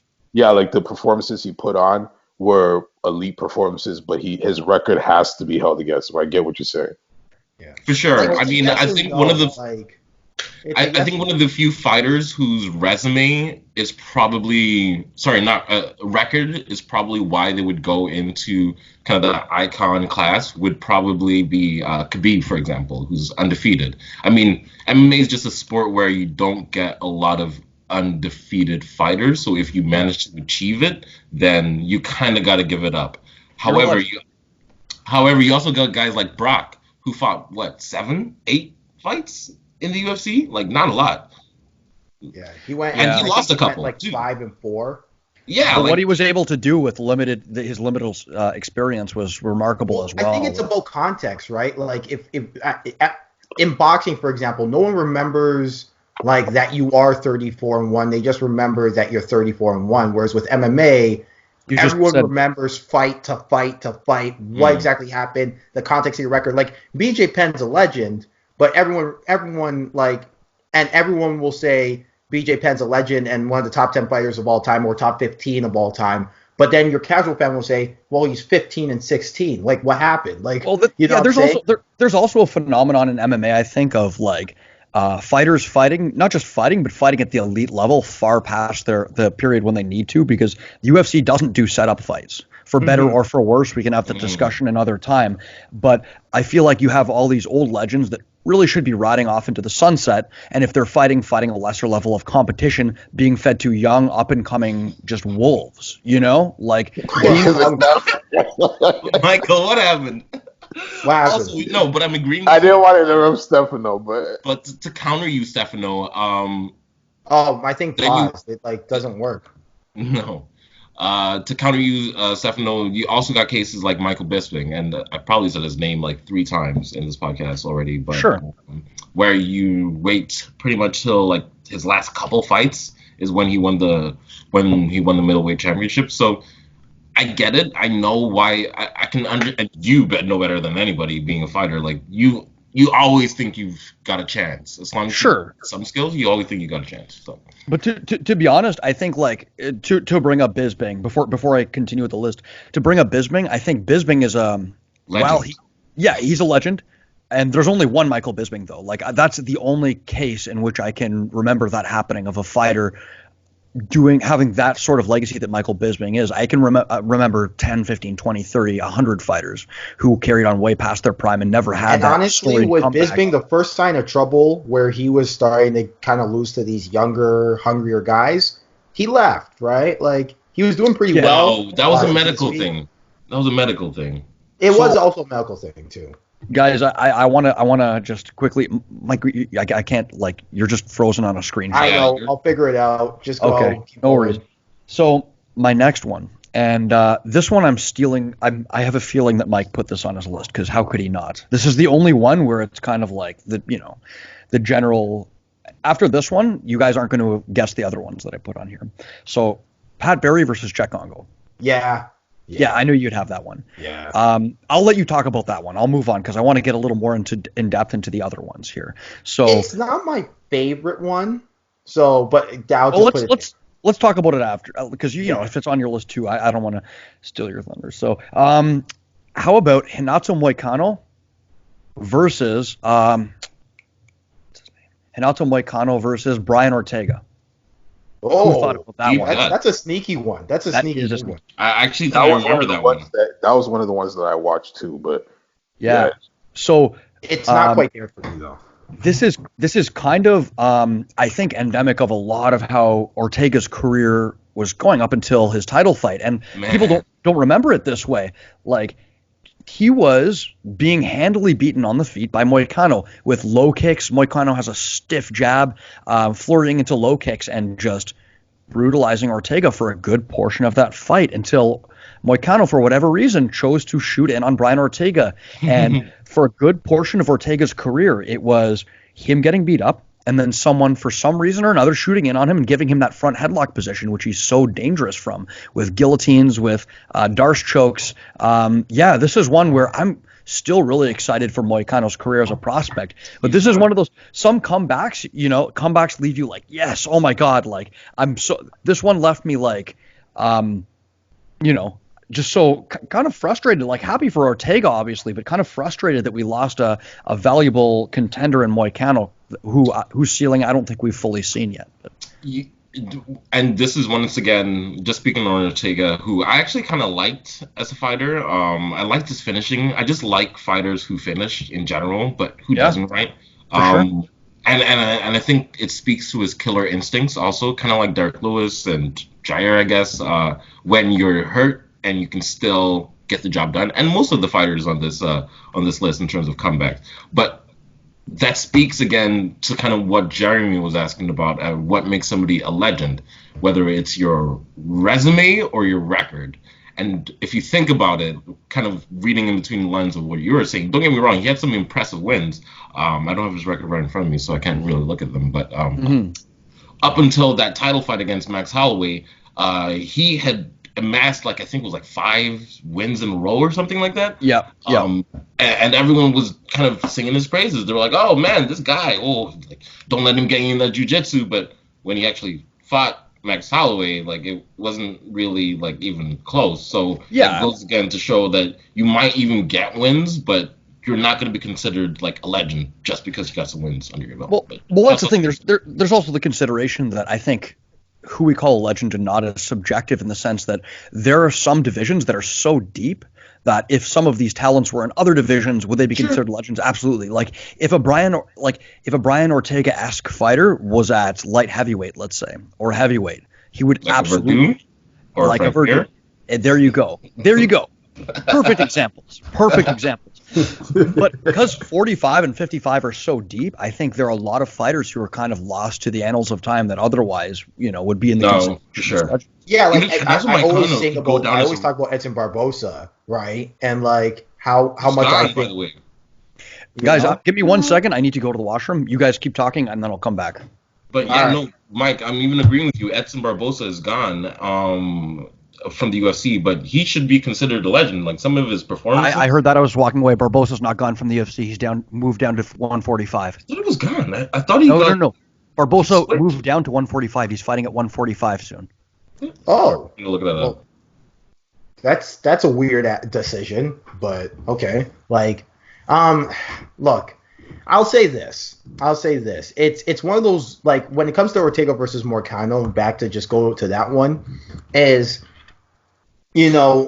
Ortega, I think, can be, the run he was on in that division could be considered one of the more, it's one of the more sneaky good runs that he was on. He was beating top talent, right? But he was, but the thing is he wasn't dominant. He wasn't necessarily killing them, and he wasn't necessarily it wasn't decisive and definitive. You know what I'm saying? Mm-hmm. So because of the context of it, even though he was being top competition and won 5 straight in the UFC, he was undefeated to that point. It wasn't to that Who are we talking about? It wasn't to that level that you think of your legends with, right? And another example to kind of who? Brian Ortega. Brandon Vera. Does anyone remember Brandon Vera's UFC run and how very well. He was winning? You know what I'm saying? But you can tell there were some holes, and because of that, Brandon Vera isn't really thought of as that UFC legend. Also a man who fought at heavyweight inadvisably, just because the heavyweight division was very, very, very weak at the time. Mm-hmm. And then ran up say against. that. Sorry, go on. Go on. No. No, I was just gonna say that I don't want to make it seem like I was holding Ortega to like a legend status, but it just shows once again the difference between your record versus like I don't know your skills. I don't know. Yeah, it's also skills is more context of your record. Yeah, I also think there's the problem as well of like we can't really consider someone a legend or not until we've seen the scope of their entire career. You know what I mean? Like we need hindsight. Yeah, okay, so John Jones would be the odd example, right? Like, no matter what John Jones does from this point onward, he'll be considered a legend, right? Khabib? Conor? Conor maybe less so because Conor's definitely a legend. I think he's a legend. We're talking by myself. Go ahead. Please. Yeah, just because. Yeah, because I don't think our points of view are as disparate as you'd think. I think I'm pretty close. So, Khabib absolutely. Conor absolutely. Sorry, Jones absolutely. Now let's look at before I come back to Conor. Let's look at somebody like Bisping. If you don't have that second last fight, like that last stretch of his career, those last 3-4 fights, what conversation would we be having about Michael Bisping? We'd say he's an all-time good. He'd be we'd be mentioning him among he's an all-time great Hall of Famer, but we wouldn't be putting him as this like bastion of like So look at how quick the conversation can change. Or what about like a Rich Franklin if Anderson Silva never existed? So you know what I mean? These are very legitimate conversations that we can have. At the same time, Conor, if he goes on a skid, loses to lightweight division being a very deep division, we talk about him as a good champion. But if he were to say lose to Gaethje, and then lose to I don't know who's another good or a Ferguson, and we would have to have he would still his accomplishments would still be legendary. Wait, hold on. His accomplishments would still be notable and legendary, but the conversation would change a little bit, just in the sense of maybe we jumped the gun. We jumped the gun a little bit in ranking him as an all-time great. I 100% agree with you. But my counter would be the question: do you consider Donald Cowboy Cerrone a legend? Well, see, I'm not saying. I think Conor's a legend. Don't get me wrong, but I'm just saying, like, I think Cowboy's a legend. I think Conor's a legend. I think, but like, what sort of legend are we talking about? All-time greats? Cowboy's not an all-time great. Not in terms of skills, but in terms of impact. That's my whole thing is that, like, what's our definition? Are we calling a legend because of what they've done for the sport? Or are we calling a legend? Or are we saying best players? Because for me, Conor's in the top 20, but I struggle with top 15, and he's definitely not in my top 10. So it's like... That's the thing. The MMA pantheon of gods, like I said, after they retire, has room for all kinds of figures. I think there's room for your, dominant strategic grapplers. I think there's room for your, never say die brawlers who just go out on their shield, and you know what I mean. There's room. Yeah. These people definitely all have a place in MMA Valhalla, I think, at the end of their career for different reasons, I think, and I know it's early, I think we're going to be putting Adesanya there too.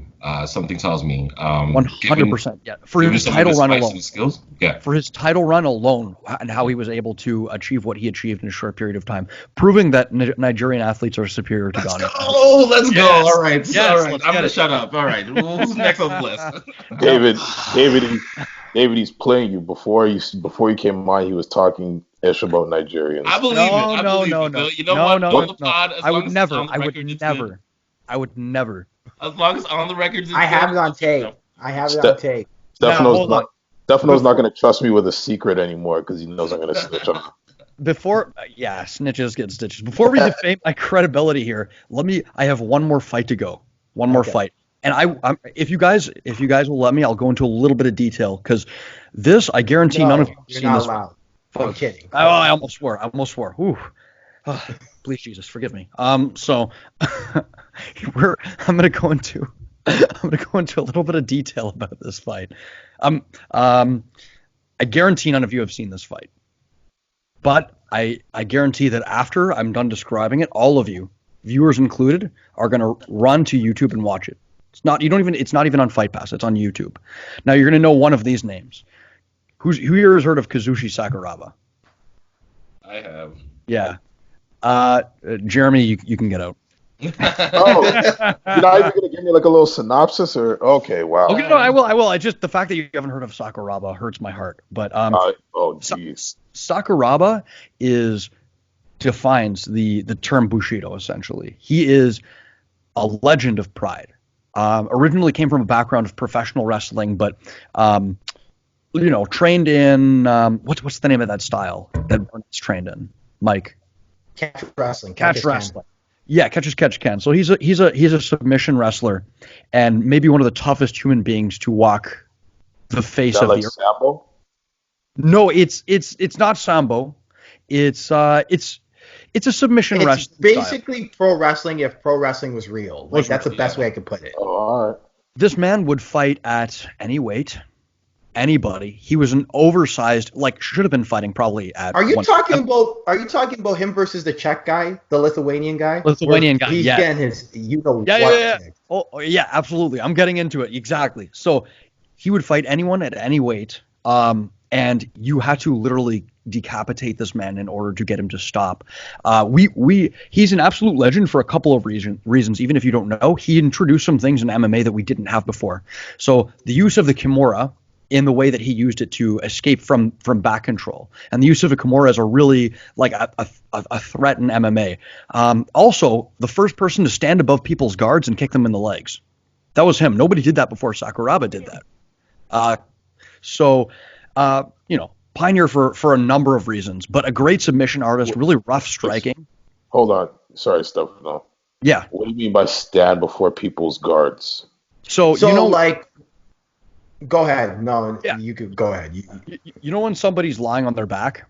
Yeah. And you stand above them and kick them in the legs? Yeah. Yeah, that. So Sakuraba would be the one standing or the one on their back? The one standing. The one to really codify that as like a position in MMA, like a certain meta, like a certain, this is a field of MMA. This is a battle in and of itself, right? Standing here and there's strikes available to me standing in front of your over your guard and just booting you in the legs. I can do that. Sakuraba was the first guy to really codify that as a position. Right. He's also known as the Gracie Hunter. Or the Gracie Hunter. I feel like we're skipping over the most important part. Yeah. Right. Like the only reason I know him is because I've watched some of his wins. He's one of the few guys, especially in the era that he was fighting, to figure out the code of Gracie. Where the Gracies were just running roughshod and figured out. And he's still alive, by the way. Yes, figured out anti-jiu-jitsu, so essentially how to counter jiu-jitsu at a high level in MMA. He broke Renzo Gracie's arm with a Kimura. Right? Broke it.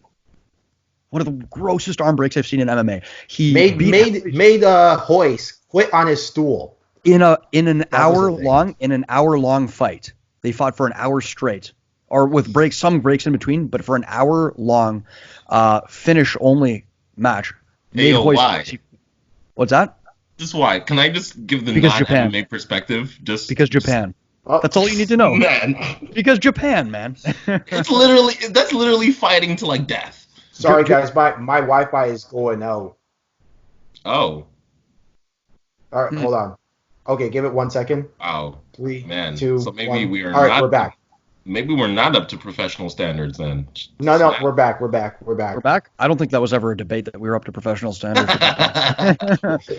All right, go ahead. So yeah, like as I was saying, Japanese MMA, right? Like they did some matches that never needed to happen, that were just like putting Fedor against what's his name, Zulozinho. Just I saw that.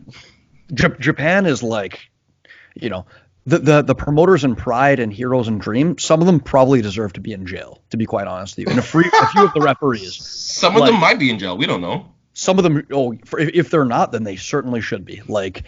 And I think there's an argument that the referee in this fight that I'm about to talk about should be in jail for what happened, because here's the controversy. So Sakuraba, and this is later in his career, this is a little bit older, chubbier Sakuraba. After Pride is done, he was fighting in the K1 Heroes tournament, and he met this tough but fairly unknown Lithuanian kickboxer, and I'm going to read his name here because it's Visketsuis Smirovakas. So I'm just going to call him Smirnovakis. Lithuanian stock. I remember this fight. Yeah. So the first round comes out. They both come out and they start exchanging a little bit on the feet. Sakuraba with these wide windmilling punches. Smirnovakis' chin is just wide up in the air. And as Sakuraba comes in, Sakuraba's main thing is he try and jump on a low single leg, get you to the ground, and then just get to work from there. So as Sakuraba comes in with these windmill punches, he gets dropped by 2 hooks. Boom, boom, 2 counter hooks. And just falls flat to the mat, face plants, as he's coming forward. Now his head's kind of outside the ropes, and Smirnovakis just starts dropping these massive shots down on Sakuraba through the ropes. And honestly, it looked like Sakuraba died as he's being ground and pounded. Like, it looks like his soul left his body. The referee comes in and stops the fight. And when I saw it the first time, I'm like, the fight's done. Like, it's over. No. Yeah. It was a bit of sneaky Japanese refereeing. And that was going to be my point. Japanese wrestling, for context, is also not Japanese wrestling. MMA. With all due respect. Asian MMA in general, and that's not just Japanese people, but a lot of Asia has been stereotyped as being very biased towards. It's dirtier. It's dirtier than a Turkish mud wrestling match. Let's call it like it is. Hilarious. It's ironic for a Nigerian to be saying corruption about anybody or be pointing corruption about anyone. So I didn't want to go there. But yeah. But by the way, David, we'll talk about that $300 I've got to send you to get that Nigerian princess over. We are really taking our podcast to all levels of stereotypes. I love it. I love it. So we better be popping. If not, this is for nothing. So like I was saying, they stop it because Sakuraba's head is actually outside the ropes, and Sakuraba seemingly comes back to life as this referee. Brings him back to the center of the ring and restarts the fight so that he can eat another, 30 shots. So Sakuraba starts clinging to a single leg after he's essentially woken up from the grave after Smirnovakis just drops him. He's clinging onto a single leg and eats about 10 hammer fists, just clinging for dear life onto a single leg takedown. It gets back to the feet eventually. Sakuraba gets mounted at one point, and he's still just eating these shots. Like, don't watch this fight if it's not for the weak of heart. He's just eating these shots from mounts, just boom, boom, and seemingly not even fighting back. And I'm like, as I'm saying this, I'm like, the referee should stop this. Like, Sakuraba's gonna die. We're gonna have the first death. It's criminal. Yeah, it's criminal. The first death in MMA. Somehow they end back on their feet. Sakuraba scrambles. They get back on their feet, and both of them just look exhausted. Right? Both of them look like they've got nothing left in the gas tank. And I'm like, how is Sakuraba should be finished any minute now. Like, somebody throw in the towel, somebody stop this fight. Sakuraba starts stepping in and windmilling these wide hooks, and then getting into like a collar tie with his hand in the back of Smirnovakis' head and just boom, lacing him with uppercuts. And this happens again and again. Sakuraba with seemingly no concern for his health, just stepping in, no head movement, nothing, and just windmilling punches. And then eventually he gets into this one clinch with his head on hand on the back of Smirnovakis' head like a collar tie and just laces him with 4 or 5 uppercuts. And Smirnovakis, just exhausted from beating the life out of Sakuraba, and just turns to his back and falls flat to the mat. Sakuraba gets on top, and this is my favorite moment of the fight. Gets on knee on belly and just looks around at the crowd. Just takes a look, and the Japanese crowd is going crazy. And it's the look on his face is like he can't even believe it himself that he's finished in this position. It's almost like he's like, where the heck am I? Like, he grabs the wrist for a second, lands a couple of punches, and then just falls back on this arm bar. And this arm bar is it's extending, and you're saying, is he gonna get it? Is this gonna happen? And Sakuraba just cranks, and then Smirnovakis taps. And that for me is one of the best fights I have seen in my entire life. And if you haven't seen it, go watch it now.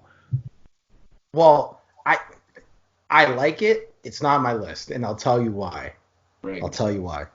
Go ahead, tell me why, and then I'll tell you why you're wrong. Okay, Japanese. It's actually the reason why you pointed out Japanese refereeing is quite questionable, and you could have ended that fight at 5 points, and no one would have argued with you. I agree. And I think there's a point to where it's like, okay, that's kind of cool, but this was almost to an extreme degree, and especially in that era, in like that later of Sakuraba's career, where he was getting knocked out brutally, like regularly, it just for me was not. It was more indicative of not necessarily comeback spirit, but more so from a, like, this is getting scary, and they're just trying this guy out for money, right? So for me, it was just kind of like, when you look at the context of the comeback. I'm not gonna do you want to any of those. That was Sorry? weird. What was that? Yeah, you said you look at the context of the comeback, and then you kind of. Mike, are you there? Can you hear me? Yeah, I'm here. Yeah, you were cutting out. Oh, was I cutting out? Yeah. Mike was cutting out for Sounded me. like- Yeah, no, I'm not going to disagree with anything you just said. I think what happened in the ring that night was criminal. I think some people should be in jail, not the least the referee and the promoters for even booking Sakuraba on that stage of his career. And to be honest, I feel guilty for even enjoying this fight as much as I do. You know what I mean? Because a part of me when I watch this fight just cringes in absolute, like, you know, concern for Sakuraba's health. And when he starts slurring his words in his later life, if he's not already, it's going to be as a result of this. And that's why I feel guilty for watching it. At the same time, like, man. It was cool. It was cool. You got to recognize Sakuraba for even late in his career, just being able to pull up performances like this. Like, the man's the definition of a warrior. Mm-hmm. Okay, I can agree with that. But like, I agree with you. It's terrible and immoral, and I hate it. But I also love it, and I hate myself for loving it. Okay, guys, we're at 140. So, Michael, you got to sprint through this list. All right. So I have 10. I have a couple honorable mentions. We don't have to talk about them, but Lieben versus Martin. That's an honorable mention. Chris Lieben versus Terry Martin. Oh, Terry Martin. Yes, classic. But who? Sorry. I'm sorry. Yeah, so basically Terry Mike Martin. Trying to call us on the obscurity of our references, and out here he's mentioning Terry Martin. But go on. Yeah, Grigor Gillespie. Sorry, Mike's like, actually. Mike's like, oh, that UFC heavyweight title fight? Yeah, not relevant. Yeah, I was about to say Terry the Martin. same. How about that? I was about to say No, it was an honorable mention. He's been out here throwing shade all night. No, I'm just saying. Okay, but here's a couple heavyweights who at the time were better than Andrei Arlovski versus and Tim Sylvia. Sylvia. Can't remember his name. That abstract. No, Tim Sylvia. We get it. Go on about your Terry Martin. At the time, we get it. Here's a heavyweight. I tried so hard to put Fedor on this list just because Fedor has. Sorry, cut out, guys. Yeah. No, I'm here. Okay. No, you're good. Anyway, sorry. I tried so hard to put Fedor on this list. I couldn't do it just because there was other comebacks I thought were better, but I got two from Fedor. Fedor versus Fujita, right? And I got Fedor versus Randleman. Those are a couple that, like, the reason why they're not on my list is because, like, how much damage did Fedor really take and how much in doubt was it really? I don't think it was, but, like, he was losing the fight before he got these things. Right, Mike, you're making it very hard for me not to argue with you right now, saying that Fedor didn't take damage in the Randleman fight. That slam was awesome, but my thing about it is that, like, Fedor, like, was he really in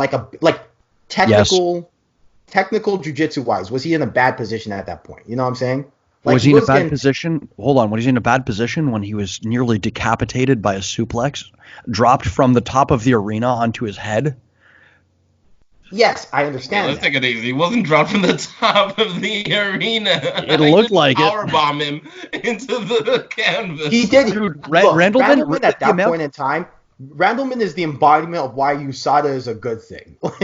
Disagree. Mike, you sound like a hater Disagree. right now. You're just disrespecting all the legends.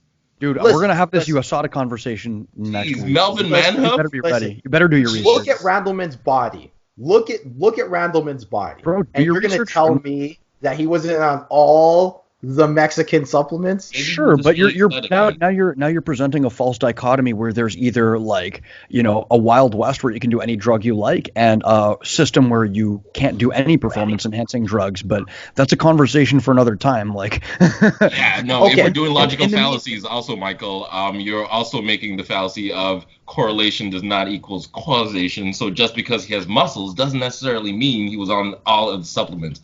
Prove it. You got a test? No, I know. Wait, hold on. Are you saying? Hold on. Can we just? Sorry, David. You may be the first person in the history of human race to have claimed that Randleman was a clean athlete. Rest in peace. Rest his soul. I know you're get my saying laptop, that, David, like, there's being a contrarian and there's being a contrarian. So continue, Mike. No, it's just my whole point is that, like, in other fights there was more, like, I don't know, maybe it's the era of Fedor at that time, like, and this was before my birth or, like, before I even got to MMA, but, like, you hear about Fedor and you see these fights and you're like, Fedor's got it. Like, at least that's how I felt. I was like, Fedor's got it. Like, you know what I'm saying? I don't know if you felt that way. I don't know if anybody else felt that way, but when I was watching these fights, I'm like, Fedor's got it. I think we all had the benefit of hindsight as well, knowing that Fedor was going to come back from it, right? But we may have felt very different watching it at the time, you know? Mm-hmm. But, like, yeah, when I watched it for the first time, like, it's not like I knew about Fedor. I was watching a lot of these, like, old school, like, throwback, like, highlight shows, right, where they would show these older fights. When I saw these, I was like, yo, this guy's awesome, right? But, like, it just kind of felt to me like you hear about Fedor, you're like, I think Fedor's going to be okay. Like, so anyway, that's the whole reason why it's not in there for me. And a one that I thought was kind of interesting, I don't know how you guys feel about this one, but Carwin versus Lesnar is left off the list for me as well. That's a good one. I remember that one. Why is that left off the list? Why is that left off the list? Why is that left? You better come out with some, like, oh my God, how is that on your list? It's not. It's off his list. An honorable mention. It's left off the list for me. Okay, Mike. How deep is this list? Mike, before you get me angry and have me start punching my laptop screen out of frustration for the fights that you're leaving out that I thought you would put in, then please get no more honorable mentions. Okay. What next? Yeah. He's gonna be like, also, next he's gonna go 145 in. Mike's gonna be like, okay guys, are you ready? Mike Asiffo versus. I have like no comebacks. I either win or lose. Like I am okay. Let's see. So number 10. This is interesting. So I went back and forth between Carwin and Lesnar in this one. Holm versus Tate. Right? I had Holm versus Tate at number 10. Now, the reason why for me this one ended up winning out is because, one, I think Miesha Tate is extremely attractive. I don't care what anyone says. That was my reasoning. Who's going to argue that? Who's going to argue against that? No one ever talks about her being like an attractive MMA fighter, and everyone always brings up other and we're focused on her skills, Mike. We're focused on her skills. No, but see, here's the thing. Now I know how Mike came to this list. Next, he's going to be like, okay, Gabby Garcia versus a Japanese grandmother. Paige Van Zandt versus. No. But like that was, in all seriousness, I think the reason why is because Miesha Tate's legacy up until this point, and I think still is to a degree, is the woman who couldn't win the big fight. We're thinking as the girl who couldn't win the big fight. You know what I'm saying? The fight that propels. Yeah. Right? I'm not saying she's not a top 10 female fighter of all time. I have her in my top 5, right? But I think when you think about her legacy, it's like Charles Barkley, right? Charles Barkley is a top 10 to top 15 NBA basketball player of all time. I see what you mean. But the legacy is that he couldn't win the championship, right? He couldn't win the big one. But up until this point, this is what people were thinking. Although she lost to Ronda Rousey in Strikeforce, lost to Ronda Rousey for the title, you know what I'm saying, was kind of foiling around in the contendership status a little bit. And then she faces Holly Holm. Holly Holm was the girl who just dominated Ronda Rousey to win the championship. And so a lot of people are thinking, multiple-time world boxing champion, a lot of people are thinking this is going to be a fait accompli. Now, round 1 goes on, and Miesha Tate does really well. But then from rounds 2 on, it's not looking good for Miesha Tate. You know, Holly Holm's dominating, and it looks like it's going to be a fait accompli. And then round 5 happens, and Miesha Tate just out-grapples Holly Holm, which, by the way, is not easy to do. Like, a lot of people think just get Holly Holm to the ground and you win. It's not easy to do, right? And scrappy. And I just wanted to jump in and say I've been jumping in a lot this episode. Comes away with the victory. So that's why it's number 10 for me. For me. Oh, sorry. Anyway, Holly Holm has to be considered another legend when it comes to females MMA because skills-wise, she's right up there. I agree. Couldn't agree more. But yeah, that's the reason why I had that one as number 10 for me. Yeah. So yeah, that's gonna be number 10 for me. Number 9, I've got two big nog fights for number 9 and number 8. I just think that these ones were more like in doubt for me. I got Big Nog versus Crow Cop. No, that's actually that's another one, but we'll talk about that one. Continue. Versus Crow Cop is number 9, and Nog versus Sap is number 8. Great. I think both are very indicative. Like, I'm with Jeremy on the sense that, like, you get a lot of these, like, comebacks by a shot that lands, and they're spectacular. But when you understand the context of grappling and how hard it is to win a comeback fight by grappling, it really does, like, put these into context, especially when you realize that Bob Sapp, like, nearly broke Nogueira's neck mid-fight. You know what I'm saying? So Nogueira may have never been the same after that. Yeah. You know, it was crazy. Crow Cop also was dominating in the first round. So I can't hear David. Yeah, me neither. Yeah, David, I'm not hearing you. My mic is muted because there we go. Feedback thing. My bad. That's my fault. I'm an idiot. I was gonna say that Nogueira was literally not the same after that fight. Like, he literally broke his neck, and was literally disabled for the rest of his life, and still fought in the UFC. Another legend. Yeah. So that fight for me was one where I'm like, oh God, please don't let Bob Sapp beat Nogueira, please. Just because it's like when I was first getting into MMA, Bob Sapp to me was the most interesting thing possible. But now that I'm actually a little bit more educated about it, how did that guy ever fight? Good question. Actually, I have, long story short, I have one of my coaches, Frank Colcher, actually trained Bob Sapp for a while. Professor Frank, shout out to Professor Frank, aka Professor Tank. So he trained Bob Sapp for a while, and we'll get him on here one time. I think he'd be a really fun guest to have. But basically, from like what I hear, Bob Sapp, giant baby. And but just so massively, there's some people that just are so physically gifted. Like, he's Warren Sapp's brother, by the way, was kicked out of the NFL. Bob Sapp, if you recall. I think he's Warren Sapp's cousin. They're not brothers. No, brother. They're brother. Yeah, just like someone of such ridiculous physical gifts that it's a difference in experience and skill between the two when it came to their two disciplines. Crow Cop, a famed kickboxer. Known for just his left high kick is the stuff of legend, and 2, he had this straight that he would mix in with that left high kick that would get guys just, basically would freeze guys. It was freeze. So southpaw double attack. Yeah. So if you're a southpaw, really watch a lot of Crow Cop stuff. Like, a lot of people talk about Anderson Silva, who was a great southpaw in his own right, of course. But if you want to see basic southpaw technique work to the highest level, Crow Cop's your guy. I didn't even know Anderson Silva was a southpaw, which is crazy because I would have considered him one of my favorite fighters. So I guess I got to go back to the tape. But I knew Crow Cop was a southpaw because that left high kick was just so, that was his signature, right? And he used it to great effect against Big Nog. Go into the body. He'd sometimes go up top, go to the legs. And Nogueira just looked like he was being overwhelmed by the power of that left leg.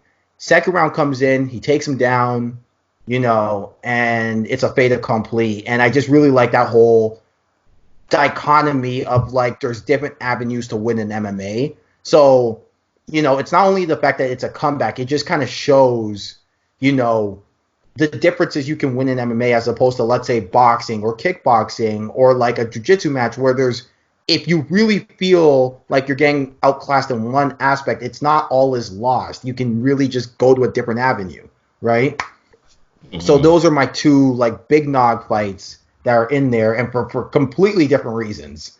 One because I thought Nog was gonna die, and one because I just really like that kind of story that MMA tells. especially in those days. Number 7, we talked about this one briefly, but I was given the responsibility of talking about it. Congo versus Barry at number 7.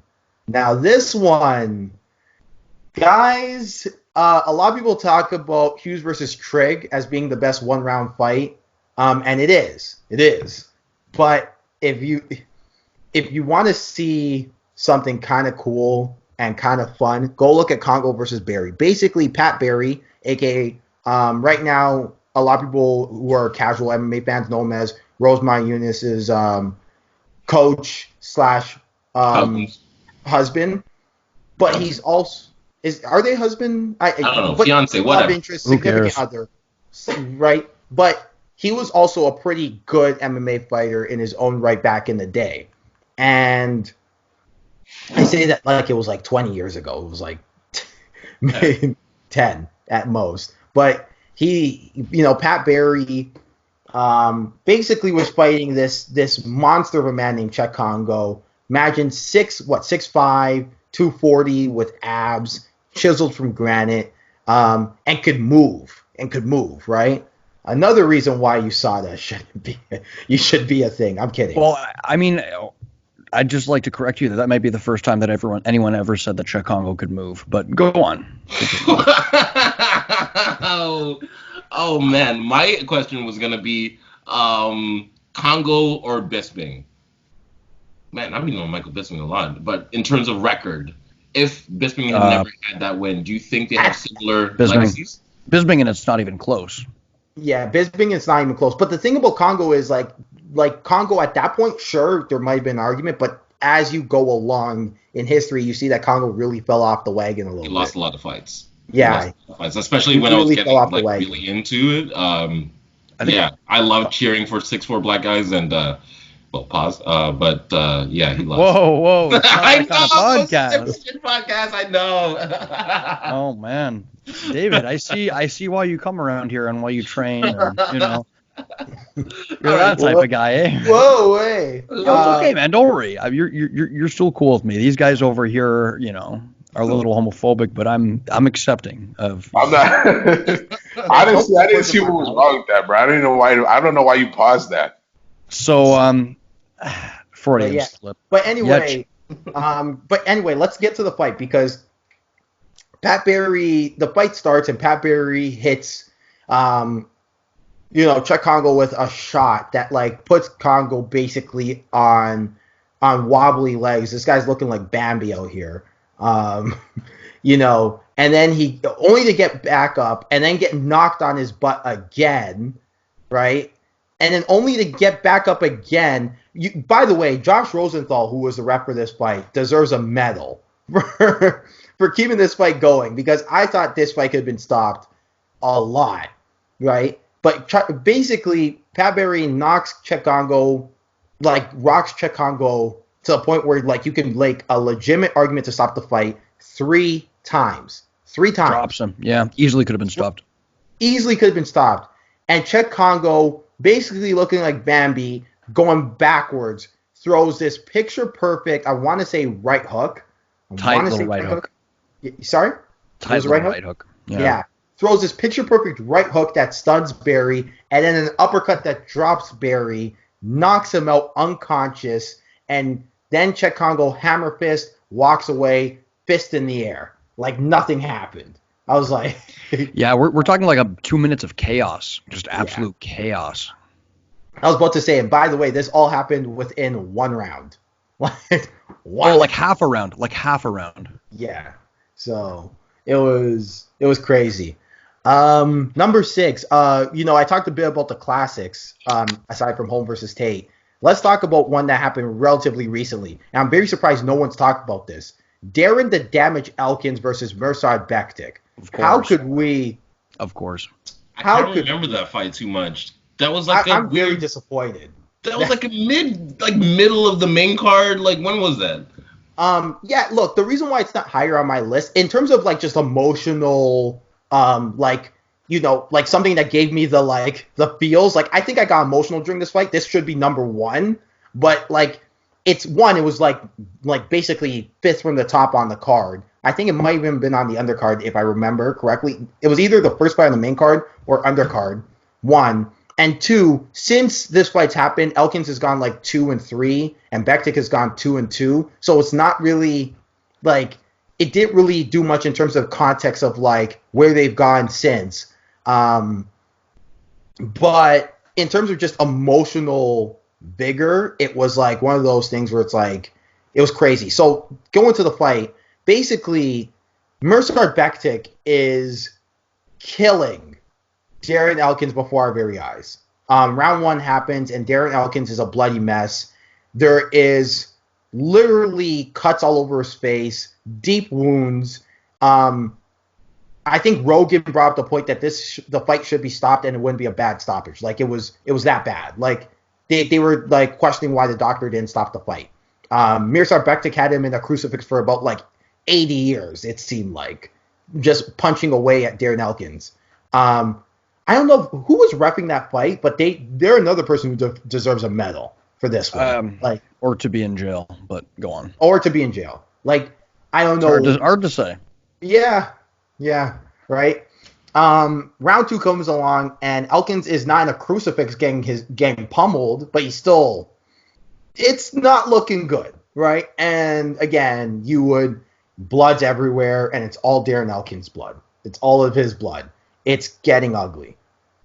Round 3 comes along, and I think Elkins gets a speech that, like, you know what? If you're a corner man, this is how you talk to your fighters. Again, it's weird to say because, you know, Elkins not once was like, oh, I want to quit. But at the same time, it's like, you know, as a corner man, it's weird. Like, do you tell your fighter, hey, we're going to stop it? Or do you say, get back out there and get me a win?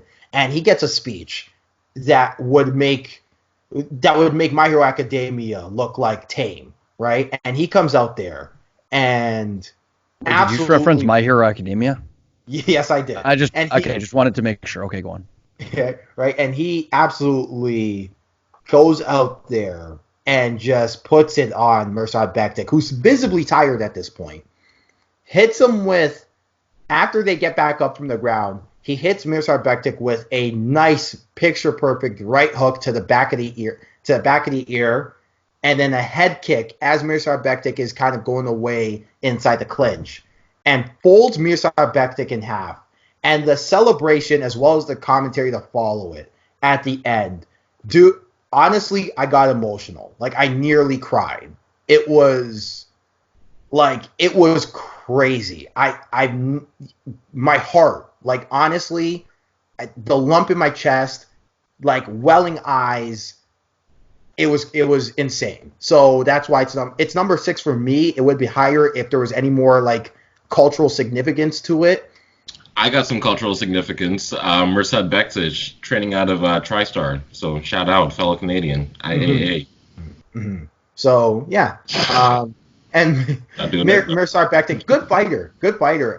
You know, I'm very kind of impressed. I'm impressed with him, but it's just they haven't really done anything since. And he won that fight against Dan Ige. We talked about it in the podcast. Yeah, he did. I mean, he lost, fight. but it was a good fight, and I thought he won. But you know, number 5 for me as a Taekwondo guy, it's the day Taekwondo had to take an L. Kung Lee versus Steve Smith.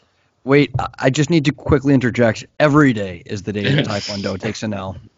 Right, but you know what? It was crazy because when I was in high school, I would make the argument. You know, St. Joan of Arc had, like, for whatever reason, we had some great Muay Thai guys. Michael Bianchi, for example. You know. Robert Protomani. Pro Manny's another good one. So, like, you know, I love how you're laughing about it. But my student. He's a student of Stefano's. But you know what? They had a lot of good. Oh, Officer Wrestling, Andrew Anakini. They had some good wrestling guys, and here was me being the karate guy, Hasido Oshana. But for whatever reason, we had a wealth of talent at St. Joe of Arc. I don't know what it was, but we did. But none of them were Taekwondo guys except for yours truly. And I would make the argument that Taekwondo is the best martial art, but like if you're not prepared for Taekwondo or like you're not understanding of it, and their understanding of your martial art, be careful. Because that's what I was making the argument of. And Anderson Silva, middleweight division, Taekwondo guy, Taekwondo black belt. No, What? oh, He's a bro. Muay Thai guy. Anderson Silva is a Taekwondo guy. Like, I don't know. No, but I'm a Hapkido guy. Hold on. Let me explain. Right? He's a guy. He's a Taekwondo guy, but he's more of a Muay Thai Taekwondo fusion with more so Muay Thai. Taekwondo. No, but like he's a Muay Thai fighter who fuses in martial arts, right? Let's be honest. He's not the Taekwondo guy, right? But my whole point is that he knows Taekwondo. He's well versed in Taekwondo. The Brazilian Olympic team was like, give Taekwondo a shot. Like, it's a legit thing. But the guy who a lot of the Taekwondo guys were kind of putting their hopes and dreams in was Kung Lee, right? So... he's not even a Taekwondo guy. He's Sanshao. He's a Sanshao guy, yeah, but Taekwondo. He was like more of a pure Taekwondo form style. If you watch his fights, no, it's Sanshao through and through, bro. Nah. Dude, you're this is your argument. Like, oh, this guy when he was 7 years old got a Taekwondo black belt from an outlet mall. He's a Taekwondo guy. yeah. Right. Bro. Of course. Okay. Sanshao, but you have to understand, Sanshao is okay, kickboxing's obviously like you got Dutch kickboxing and Muay Thai, but when you think about kickboxing in terms of a league, right, it's just a league for you to display your skills, right? Sanshao is almost very simple, like, yeah, it's a martial art, and yeah, Kung Lee is a 5th degree black belt in Sanshao, right? Wushu Sanshao, by the way, but you know, he does incorporate a lot of Taekwondo, and he fights more so like a pure Taekwondo guy. No, he doesn't. No, yes, that's square. Does. His stance is no, bro. Okay. His stance is square. His stance is square. He's not fighting from a linear stance. He's throwing kicks typical of Sanshao. He's throwing strikes into takedowns, combinations of very indicative of Sanshao. Bro, how are you even saying this? So you're trying to tell me that he threw a lot of crescent kicks. You're trying to tell me that's a Sanshao thing? Yes, it exists in Sanshao. Go talk to my boy. Go talk to my Sabir, Russian national Sanshao champion, or C. They'll tell you what is. Those look like Taekwondo kicks to me, and I'm just gonna say it like that. But anyway, okay. The point I'm trying to make is that Kung Lee was the guy for us. Right? Are you one of those people who argues that George St. Pierre was so good because of karate? No. Right? I'm not even saying, for the record, Kung Lee was like amazing, but like he really put Taekwondo on the map, right? No, he didn't. Yes, he did. No, he didn't. Yes, he's not even a Taekwondo guy. He's a Taekwondo guy. Right. Yeah, we gotta move on. All right, whatever. The point is that okay, not a Taekwondo guy. It really hurt me when Kung Lee lost because of one punch in the 3rd round. Boom, done. Okay.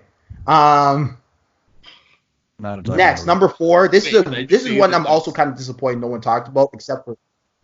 I'm really glad Stefano was here to call Michael out on his somewhat liberal MMA analysis. Kung Lee's a Taekwondo guy. I don't understand where. Oh my God, no, he's not. Can we move on now? Okay, fine. Sorry, Mike. Let me just say that Chael Sonnen is a Hapkido master. No. And Bob Sapp actually trained in the art of sumo. Now, can we continue? Man, you're so lucky we have to move on because I would just like stop the podcast dead. Yeah, no. All I gotta say quickly, just one point before we move on. The most influential person, Taekwondo guy, in MMA, is Joe Rogan. That's where Taekwondo's influence stops. No, that is funny because it's true. Now, can we go on and you forget about Taekwondo guy? All right. Number 4, Matt Hughes versus Frank Trigg 2. Classic. Ooh, classic, right. Yeah. Jeremy did bring that up though. Yeah. Right. Yeah. Jeremy brought it up. I'm kind of disappointed no one else did, but like whatever. Yeah, great fight, great 1-round fight. Frank Trigg hits Matt Hughes in the ding-a-ling. By the way, you know who's reffing that fight? Our boy Mario Yamasaki. Right? I would hold up the heart, but I'm holding up my laptop so I can't. I got my laptop in the hand, so Yeah. No, the real reason is Mario that Jeremy Yamasaki. can't tilt his laptop downwards for what we'll see. What's going on there? We'll But see yeah, what's Mario. going on. He's on Omegle as well. I'm just saying. Okay, so yeah, go ahead. So Frank Trigg, Mario Yamasaki refereeing that fight. Yeah, he missed the obvious nut He shot. missed an obvious nut shot. That's my point. And Matt Hughes basically is looking to Mario Yamasaki, to which Mario Yamasaki's like, it was a clean hit to the body. It was precisely a clean hit to the body. And Frank Trigg proceeds to beat on Matt Hughes for about, I want to say, a minute and a half, 2 minutes, gets his back, and threatens a rear naked choke. Matt Hughes fights out of it, picks Frank Trigg up, runs across the cage, slams him, throws in some shots, gets his back, puts in a rear naked choke, and it was the first time you saw a rear naked choke with a gable grip, at least one of the popular times you saw it. There was probably other times before that you saw it, but one of the more popular mainstream times you saw a rear naked choke finished via gable grip and not via the figure four here. So that's a little nugget I want to point out there. Yeah, so great fight. Beautiful. Next. Okay.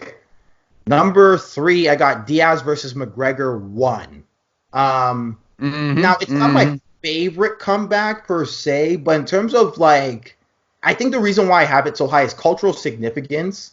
When you think about what it set off, how many new eyes it brought to the sport, and basically it cemented Nate Diaz, because Nate Diaz is another guy who was kind of thought of as a guy resting on his brother's laurels in some circles of MMA. I didn't necessarily think that at all, but in some circles of MMA, they were kind of thinking that, because Nick Diaz was the guy, right? He was in Strikeforce, the Scrap Pack. That was, and Nate Diaz was kind of thought of as the younger brother who like was good in his own right, but not Nick, right? Kind of like Sergio Pettis. Exactly. And No shot to Sergio Pettis. I like Sergio Pettis. yeah, I like Sergio Pettis too, but you know, Also not a Taekwondo guy, but go on. That is an actual Taekwondo guy, though. Isn't that the funny part? Yeah, Anthony Pettis is a Taekwondo guy. So. Not really. But go on. Okay. He'll like someone will come out with like literally looking like Harong from Tekken, and Stefano will be like, "Oh yeah, that was definitely a Sambo guy." Like, so listen, all I gotta say, saying that, oh, by the way, I am a practitioner of Taekwondo, and Stefano will be like, really though? Listen. All I gotta say is Taekwondo don't train that stuff. It doesn't work. Oh my lord. Even Joe Rogan said it doesn't work, you know? No, my point about Taekwondo. Yeah, you know what? We'll talk about this on another podcast. Yeah, we'll talk about it. No, I'm going to back Michael up. Taekwondo doesn't work later. Mike, go on. It's what I think it's unorthodox. The kicks are unorthodox for like, for example, front kicks. Like it's hard. Like Muay Thai doesn't really like. Let's be honest. Muay Thai doesn't really have an answer for front kicks, like effectively. Wait. So. Sorry. Well, it does. Hold on. No, it does. Did you just say Mike doesn't have an answer for front kicks? You mean like Can I get that? Can I get that in writing? What I want to say is that like when I said it in the wrong way, but the point I'm trying to make is that like when you're training in Muay Thai and they're like, okay, defending a teep, right, or defending a kick to the face, right? Moves primarily from like karate, taekwondo, a lot of those Eastern styles. They do work against Muay Thai guys, right? It's just so karate, yes, taekwondo, no, but go on.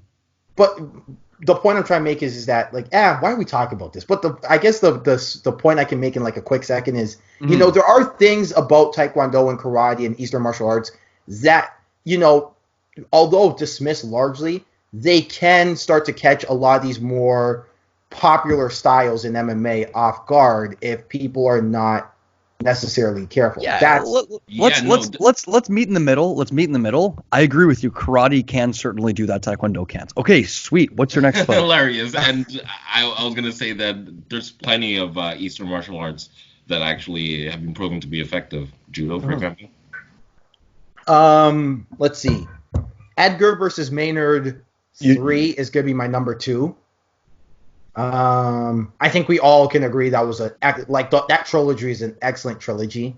All-time great trilogy. Specifically 2 and 3, and Frankie Edgar basically I don't know what his chin was made out of before he met Brian Ortega, but he wasn't. It would take literally a rocket launcher to get this guy to be knocked out.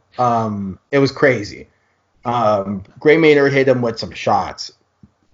And for Frankie Edgar to take down round 1, fight like his life depended on it in 2 and 3, and knock him out in round 4 was crazy. So arguably a 10-7 in that first round. Who won that fight?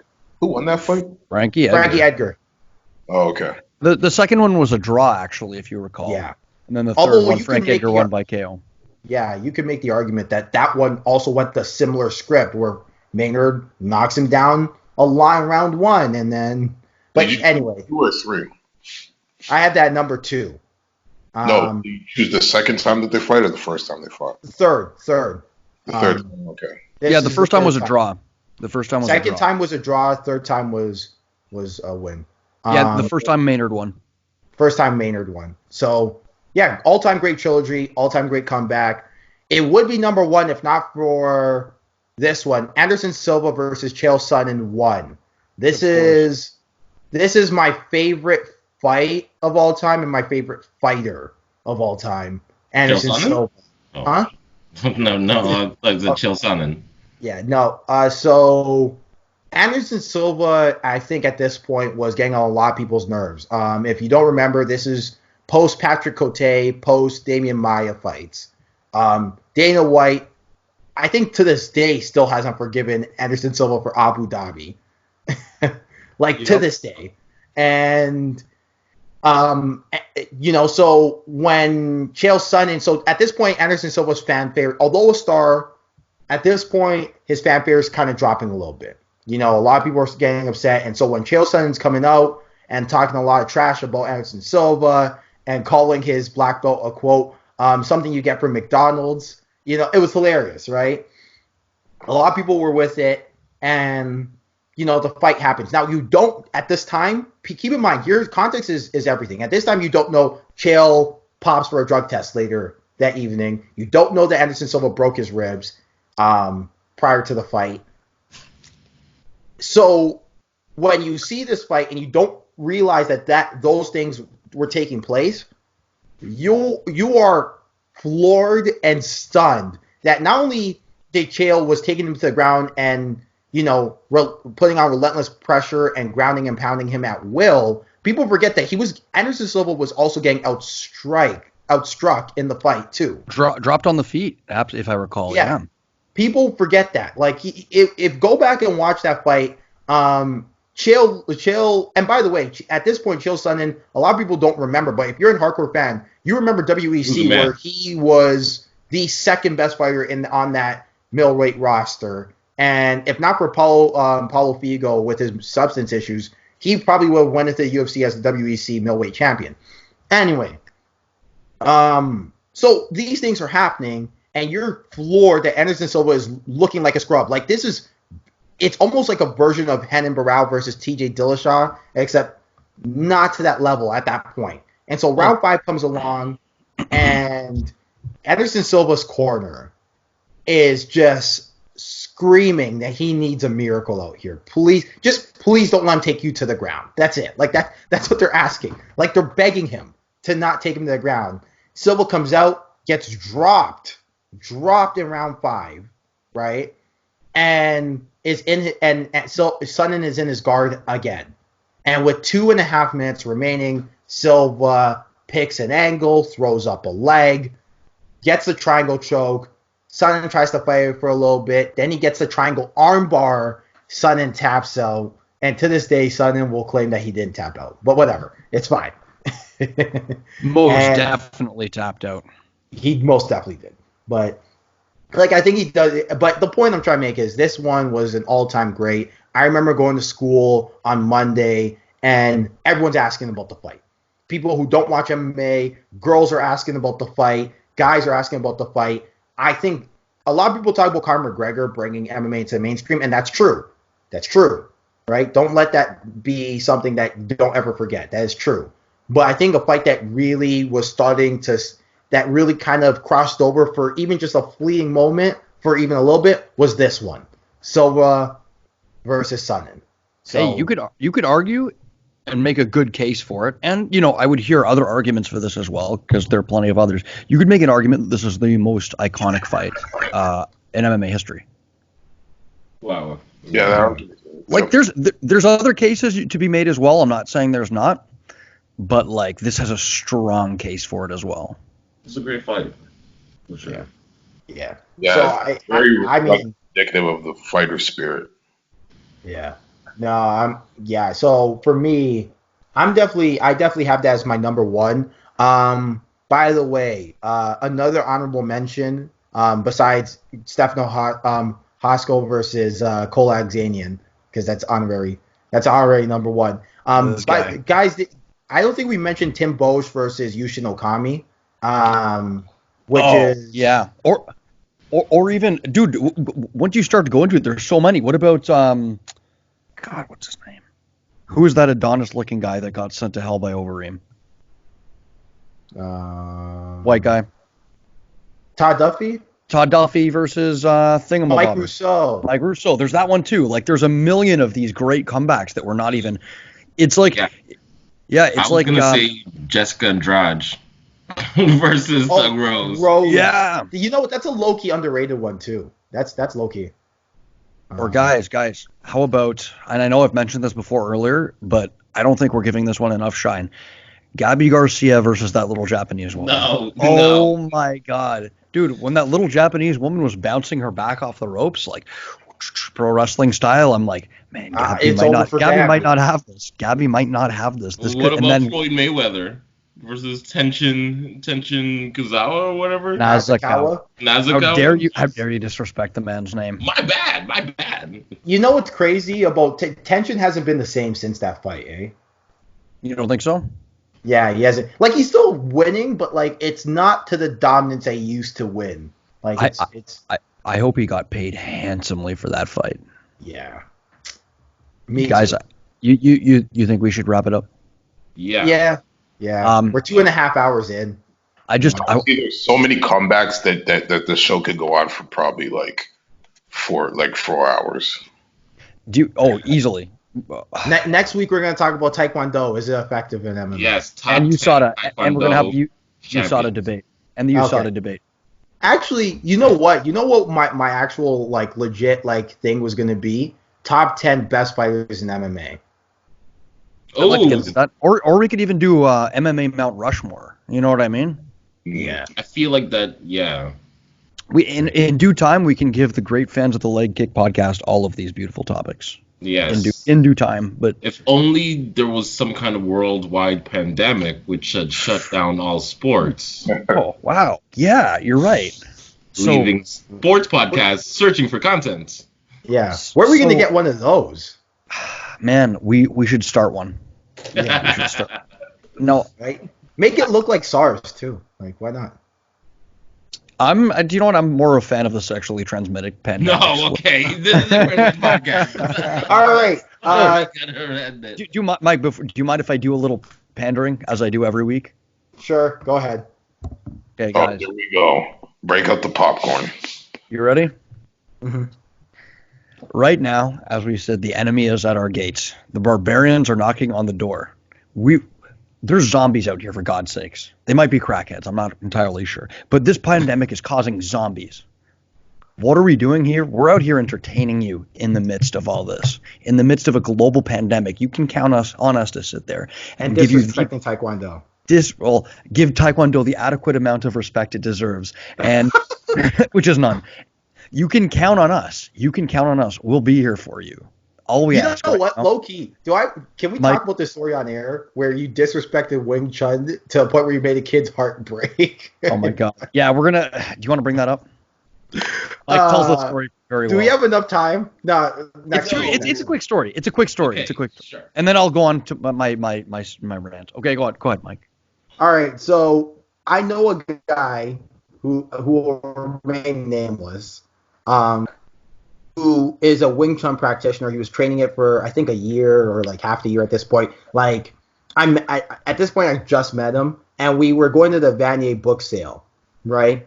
Because they needed help cleaning up. And one of the things about the York University Martial Arts Club is that we have a great name dropping, but you're keeping is never mind. Go ahead. No, I'm keeping his name nameless, but like the York University and Martial Arts Club, yeah, why not, right? But one of the things that we do at the Martial Arts Club is that we help out at the end of the book sale to clean up, to just kind of say thank you to Vanier for letting us have the room.